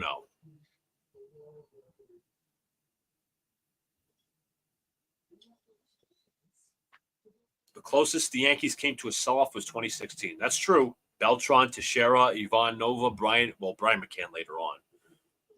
That was almost Chapman, Andrew Miller. 2-0. Taylor takes high 3-0. And he said, and Li said in this tweet that this would be the Yankees lineup, or projected at least. He also, let's see, this would be the lineup. Trevino, Florial, Cabrera, Torres, Donaldson. L'Oreal sucks. Well, he's saying the lineup, I guess, back then or maybe even now. This is one long-ass tweet. Yeah, no. I mean, listen, they didn't treat Florio right, but not like he's been anything. Yeah, where is Didn't he? he get DFA'd by the Guardians recently? He probably did. And He hit Trey Turner, 173 on the season. They're a team that's in first place. yeah, because they got fucking rocket arms. Tristan McKenzie's bounced back. They got I forgot the guy. They're deep in the bullpen, Yep. but they're going to Mostly. be looking for starting pitching because a lot of their guys are hurt from Bieber, done for the season. The guy that's going to be on free agency that might get a Brandon Woodruff deal. You give him 2 years just to have him on the roster. Thank you, Brad. Florio got DFA'd. Yeah, you got So DFA and everybody in resent to Yankee Columbus. Stadium is on their feet. Count is 3-2, 2 outs. Tyrone Taylor up at the plate versus Luke Weaver. He's going to throw his 23rd pitch. All runners will go. Weaver from the stretch. He kicks and he delivers. Taylor swings and misses, and that'll end the inning. Bases loaded, stranded. We head to the bottom of the 8th. Wasted opportunity. I was about to say Armin's going to bust And the his thing is, computer. well, let's stop right there. That pitch don't is have- low. That pitch is low. Unless the umpire is an idiot and calls it a strike, that's ball 4. But to go back to God, LA, give me an outfielder. Give me an outfielder, please. We'll give you I'll take Verdugo for a reunion bag with of chips. Conforto. I'll take Conforto back. back to LI's tweet as well. You know, he also talks about the Yankees would be acquiring Gregory Soto instead of Lou Trevino, and the Yankees would trade Brock Selvage and Oswald Peraza for Soto, who's Well, let's stop acting like Cashman wasn't all over Trevino because of his injury history. All right, please. That was a part of that whole package. But the Yankee lineup would be, let's see. I'm trying to read this because there's so much here. Trevino would be catching. LeMahieu would be at first. I'm trying to read because again, this is like a whole essay that doesn't really need to be. if you want to, don't waste your time with it. Okay. But I don't think some of this line would make sense because, you know, if you trade Volpe, why not go after Corey Seager or Marcus Semien? You don't have to go after Trey Turner. I just disagree with the entire narrative to be piss bad for 5 years. And then what do you do? And what do you do then if you need a 3 stars, maybe like a good starting pitcher and maybe 2 like legit hitters? What are you gonna do? Just hope somebody friggin' comes through the well? Like you can't do that. Phil Matone's in the game. Yes, the former Astro and former Ray. Like some of these hitters are Yankee prospects. Cabrera Sucks. Florial. Sucks. Yeah. As I said, Florial, Cabrera. But, you know, what if you instead sign somebody? Like, you know, the Yankees decided to pass on Bryce Harper and Manny Machado because, we have said player here. We have Aaron Hicks. We have this player. Like, why not go after the big money guy? I know we have Stanton. You know, you keep Stanton there. Fucking hell. Oh, fuck. As we head to the bottom of the 8th, Phil Matone is on the mound, 4.35 ERA. You just didn't have Stanton when Machado and Harper were free agents, right? We did. Not yet. We did. We did have Stan. That's also what kind of prevented us because Harper was telling Cashman, "Hey, I'll play first base." Cashman's like, "Nah, I'm good." 1-0 to Torres. He swings and misses. And what's Harper doing now? He became a first baseman. Yeah, all Hall of Fame player. Nah, that's okay. We don't need you. Count is 1-1 from Matone. The pitch on the way to Torres is way up in it. Almost hit Torres. Count is 2-1. Phillies Orioles World Series. That's all I'm gonna say. And Aaron Boone looks like the Yankees are going to go to the phones and see if they could challenge this. Nope, it wasn't even close to. I'm not going to say it wasn't even close to hitting him. It just didn't look like it hit him. They don't have a pot to piss in. Count is 2-1 to Gleyber Torres. The pitch on the way, outside corner, call strike 2.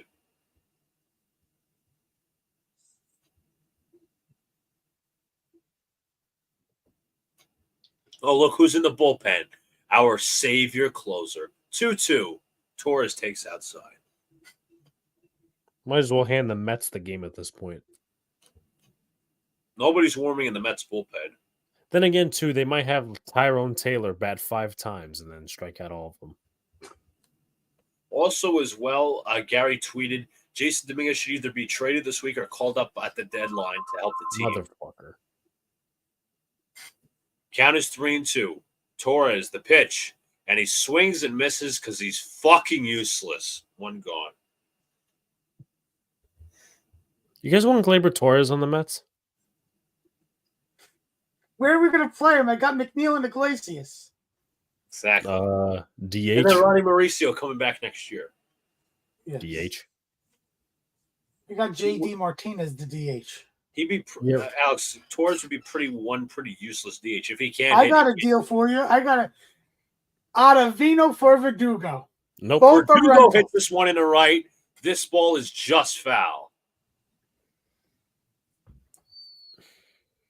Shit for shit. Come on. That's a Or fair game. or can I trade Ottavino to the Angels for peppers and onions? I want to send Ottavino back to Colorado so he could get high. Yeah, we could do that too. Count is 0-1 to Verdugo. 0-1 pitch in there for strike 2. Verdouchebag. Verdouche shit.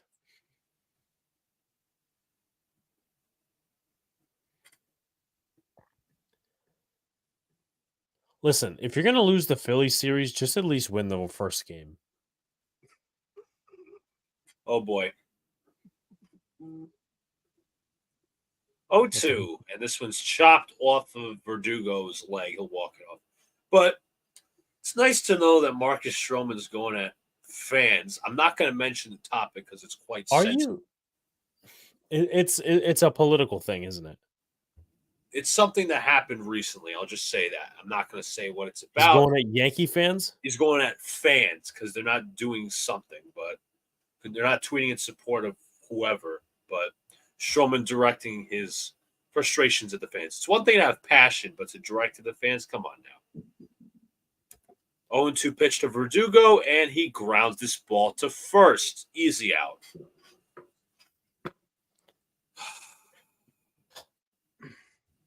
Such a fake team. Such a fake team. Such a Mickey Mouse team.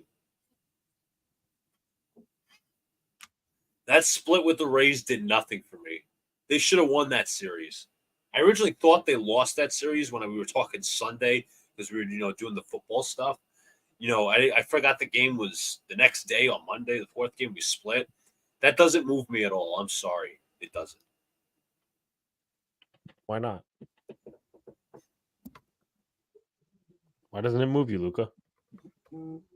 Because it's because the Yankees should have won that series. The Rays are in 4th place right now. You don't split with a 4th place opponent. If you want to. I feel with the Mets over the weekend with the goddamn Marlins, a last place team. That's been a pain in our ass this whole season. Wells takes outside. But again, we salvaged it. We should have. Friday, Mania got rocked. He kept his pitches over the plate, and they were just hitting the shit out of him. Sunday, they had missed opportunities. They could have won that game, and they won yesterday. They should have taken 3 out of 4. Right. But that's what I think the Yankees should have done as well with the Rays. If you want to really erase the way you ended the half with that whole bullshit at Baltimore 3-0 strike call there. If you want to really, wipe out the bullshit in Baltimore, you start off with the Rays and you win a series. I'm not saying you have to sweep. You win 3 out of 4, but you split. And now you're facing the Mets, and now you're down 3-2. And in my opinion, they're gonna probably split. 3-1 pitch. Wells takes strike 2. And I'm not saying the Mets are like this horrible team. I'm just saying, you know what? Take some initiative, have some balls, and just win. Stop with the injury excuses. Stop with the built-in excuses. It's always every year that we're getting a guy back from the IL. I've never seen a team use that as an excuse to not do anything. I've never seen a football team do it. I've never seen a basketball team do it. I've never seen a baseball team do it other than the Yankees. Never. Oh, yeah, we're getting this guy back. 3-2. The pitch to Wells, and he fouls that one off as well. Jones.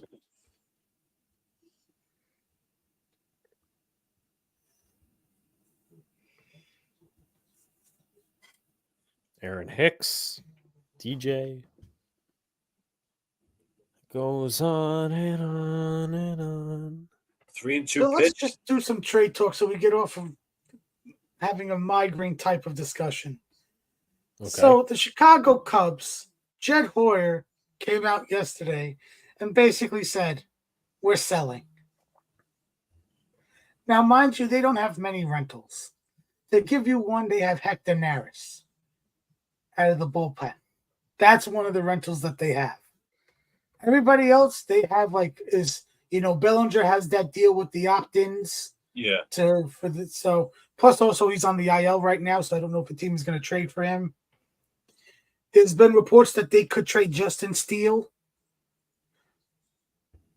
their ace pitcher. I think he's more likely to get traded than Skubal, even though I think the Dodgers and the Orioles are going after Skubal. Right. They're going to go Skubal diving. Oh, God. But one name that's been brought up is Jameson Taillon. Nope. I'm with you, and here's why I don't want him. He signed a 4-year, $68 million deal. He has 2 years left at $18 million per year. Just to be mid, I'll take Marcus Stroman, thank you. You know who I'd rather trade for? And they have you'll basically get him for a year and a half, but his salary is $22 million next year. I'd rather take Beck Bassett from Toronto. Yeah.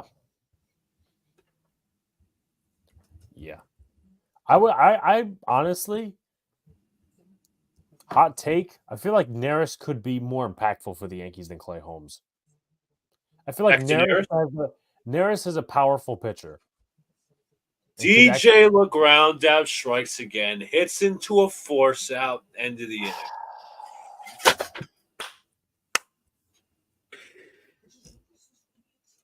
How long do we have to wait until the Yankees DFA him, buy him out, trade him, or just get him off the team, please? He's been terrible. August of next year. Because it'd be a year and a half.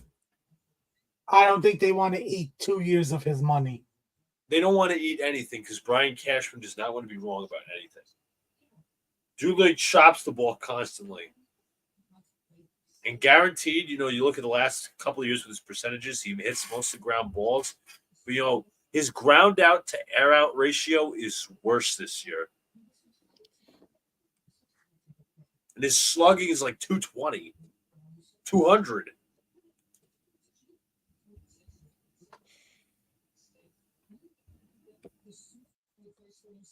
Well, I mean, he had a batting title, so you kind of had to re-sign him. Right, but now it's the same with the Mets and McNeil. They should have never given him his contract, but he had the batting title. They should have just went to arbitration with him because he was an older minor leaguer. But 231 slugging, I'm so impressed.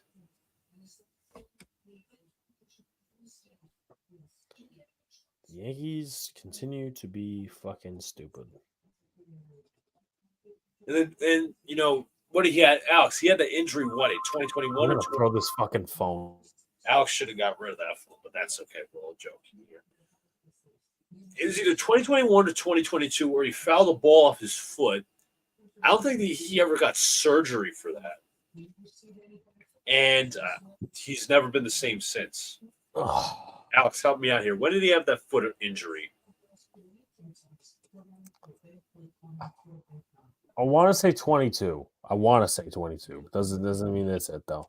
Because I kept hearing, "Oh, it's the injury. He's going to be better." Fucking hell, my ass. And Clay Holmes is officially coming in. Don't worry, he's not going to blow it this time, guys, because there's nothing to blow. Oh, you could blow the game wide open. Great wide open. Have you seen the Mets offense today, Luca? They ain't blown anything open. The bases loaded, missed opportunities. Clay Holmes is very unpredictable, Armand. Is this first pitch is a ball? 263 opposing average. They had bases loaded and Torrens up, and they didn't bring in Alvarez. Hey, listen. You guys are better than us and with runners in scoring position by one hit. You guys are 2 for 9. We're 1 for 9. And remember, we got in at 5:15 this morning. Yes. Well, I said it. I said they wanted to fucking mail in the lineup because they felt bad that the Mets got in late. Imagine every team called Aaron Boone and said we got in late. We would be 162. So it gives us an excuse to mail in games. Do we have to pay postage on mail-ins? Oh, Christ, Alex. 3-0. Losing does. And this is called strike to Harrison Bader. Just don't understand why you're sitting here trying to walk a guy. To get to Francisco Lindor, no less. This guy didn't even pitch in the All-Star game. And Bader chops to LeMahieu misplays that, and that goes down the left field line. Bader's heading for 2, and he is safe. Oh my God! Granted, I haven't seen it yet, so please,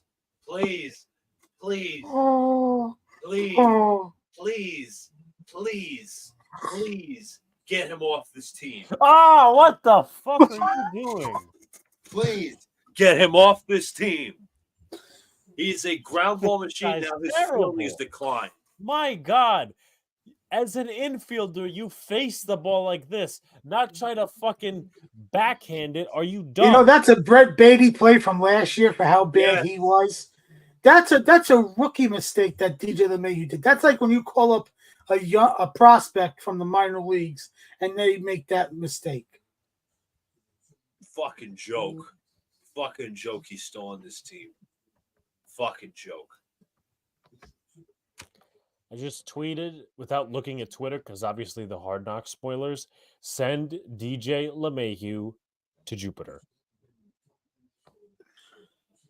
We got Dumb and Dumber. The planet or the town in Florida. Exactly. Anywhere away from the Yankees, man. 1-1. Well, just to bring up I just went on Twitter for a little bit of breaking news an hour ago. CeeDee Lamb is not expected to be at Cowboys camp since he hasn't gotten his extension. I did see that. Michael Gallup retired. Did he really? Mm-hmm.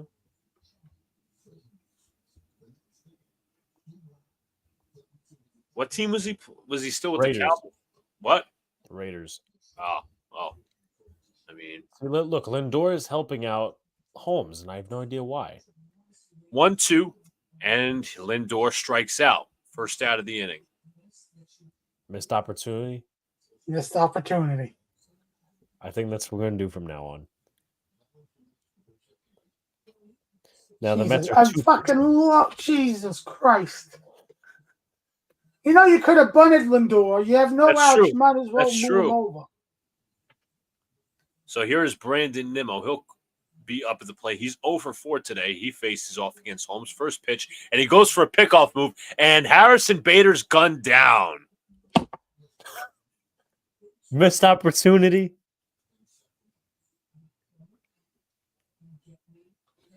Harrison Bader. You're a stupid idiot. He was caught in no man's land. I think this isn't about a game which team wants it more. I think it's which team wants it less. Nemo takes a called strike. Do Carlos Mendoza and Aaron Boone share the same brain cells? Yes, that's what I think. 0-1 and popped up in the center field. Judge makes the catch. We'll head to the bottom of the ninth. Thank fuck. The Mets themselves out of that situation. Smells like a missed opportunity. Oh, this bottom of the innings can be missed opportunity. Let's see the Yankees. Oh, for fucking Christ's sake. Jake Grisham. Diekman is in the bullpen. It's Warming just up. Grisham, And they got Grisham. My Grisham, God. Soto, and Judge. So Grisham's going to be an out. It's like, obviously you choose between Soto and Judge. Soto struck out his last at bat. He's 0 for 4. So maybe, he does something or maybe he does not. I don't know. Judge walks. They're going to walk him for the 5th time, and they're going to have J.D. Davis. No, I'm sorry, Ben Rice up at the plate. And then Volpe is going to be disappointing. It's like who's gonna fucking lose more? Who wants to lose this game more? Who's more mediocre, the Mets or the Yankees?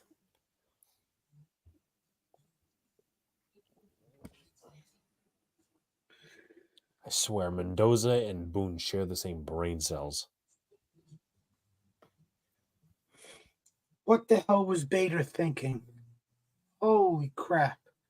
Why, when Holmes is the right-handed pitcher, are you going there? It's easier in that situation to steal on a left-handed reliever. He even fucking looked at him. First and foremost, I would have told Lindor to bunt because you have no outs and a runner on second. You might as well try to just move him over. Mm-hmm.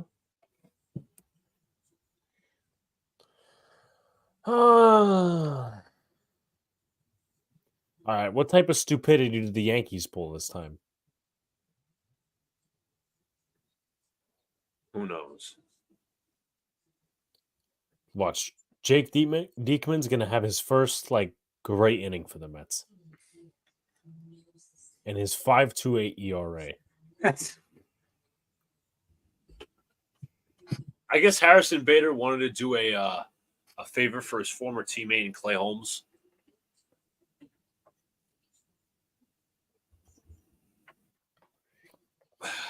Diekman with a 5 ERA, specifically 5.28 as he'll face Trent Grisham out of all people. Oh, Christ. You know what's going to happen here with Trent Grisham? He's going to get on base. No, he's not. I'm telling you he's not.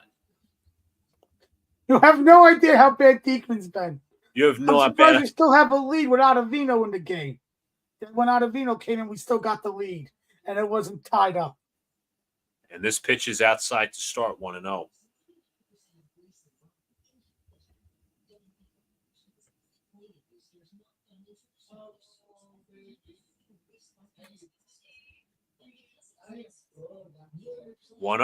In there for a called strike.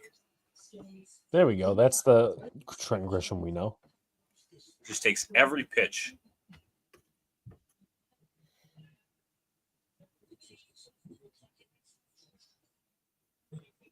One. Grisham takes outside. Count is 2-1.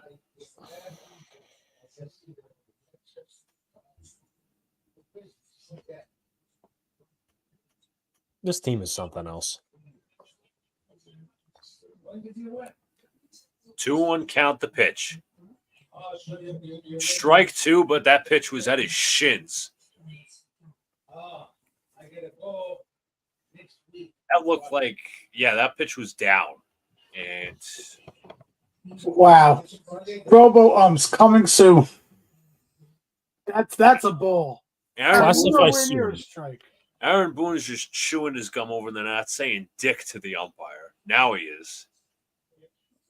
Yeah, because you know what? He's going to get ejected tomorrow. He's going to. Grisham chops it foul.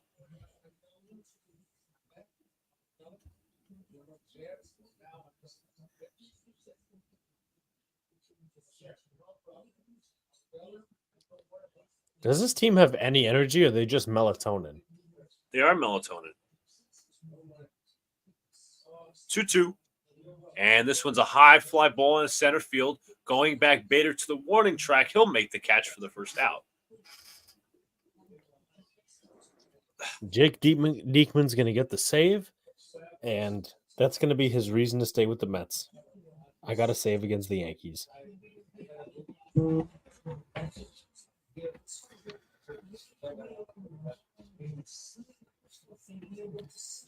My God, this team blows.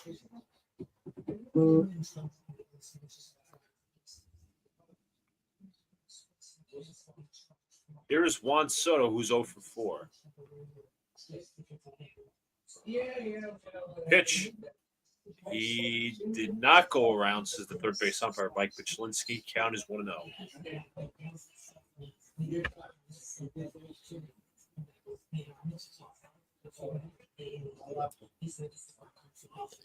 Count is 1-0. Sucks. Deke delivers and pitches inside, nearly hits Soto. Count is 2-0. They're going to pitch around him, but then again, they can't. They could do walk him and Judge and then face Ben Rice, lefty on lefty. Yeah. 2-0 pitch, and Soto takes inside. I mean, if you get out Judge, or at least you walk him, you have a chance for a double play with, I don't know, Rice. But again, you have Rice as the pinch hitter.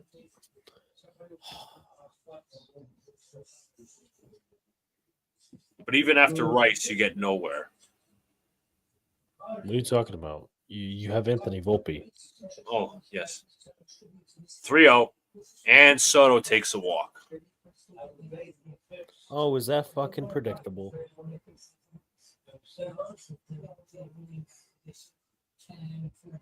You might as well just do the 4 walks, the 4 balls. Might as well just say 4. Save yourself some energy. Aaron Judge coming to the plate. Come on, Mendoza. Put the 4 up. Walk Judge. Face Ben Rice. Runners on first and second.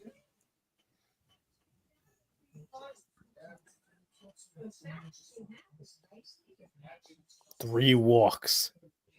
4, actually. 4. My God. Listen, that's what happens when you have no protection. Nobody's a threat around you, so you can just walk and get out the next guy. No worries. See, I try to steal on Torrens, maybe. 3 walks and an intentional walk. Technically, that's 4 walks. Judge is 1 for 4 in his career against Diekman with an RBI.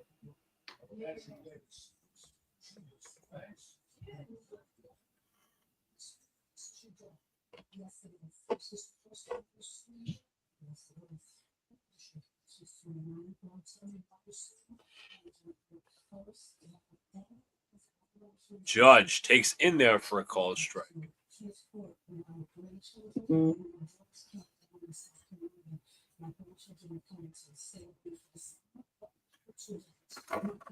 Count is 0-1.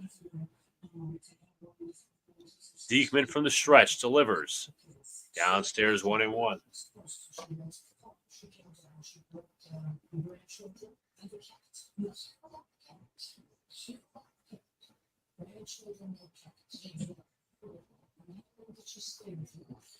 Count is 1-1 to Judge. Diekman delivers. Popped up. Right side, but foul. I was just about to say.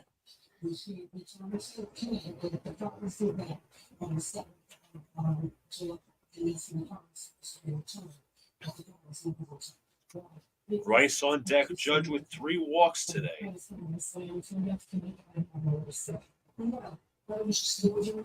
Whole right side is open.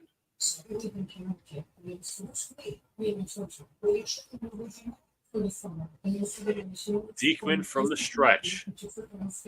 Count is 1-2. The pitch. Inside 2-2.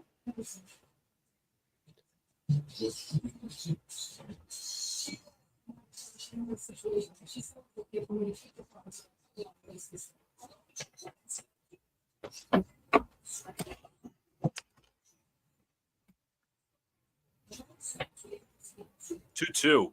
Call strike 3.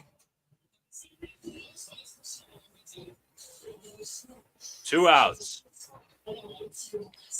I'm telling you, what I'm speaking shit into existence. Holy crap, Diekman's going to do it. And I just jinxed him.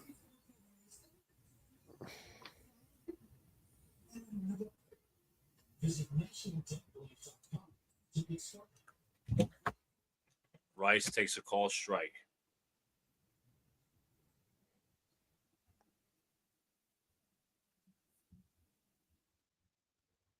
Is everything Rice. okay in Yankee land, Luca? What? Is everything okay in Yankee land? Yes, everything's okay. Strike 2. That pitch wasn't a strike, but it was called anyway. Yankees down their final strike. Aaron Boone about to get ejected.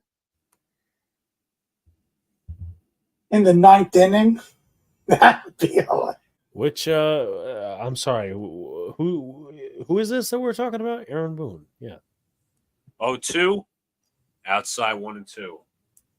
That was not a strike. I agree, Luca. That was not a strike.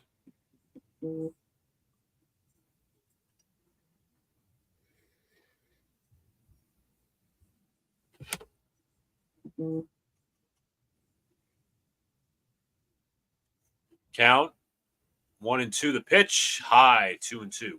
If ties happened in baseball, this game would be a tie.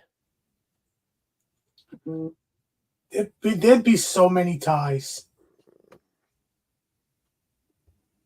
The White Sox would have a crap ton of ties. The A's, the Marlins, the Rockies.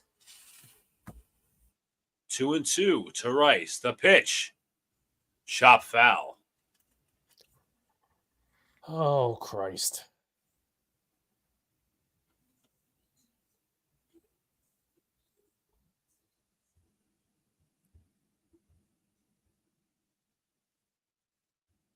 If this game is any indication of what's going to happen tomorrow, oh my God, I'd rather watch paint dry. 2-2 the pitch. Rice chops it foul.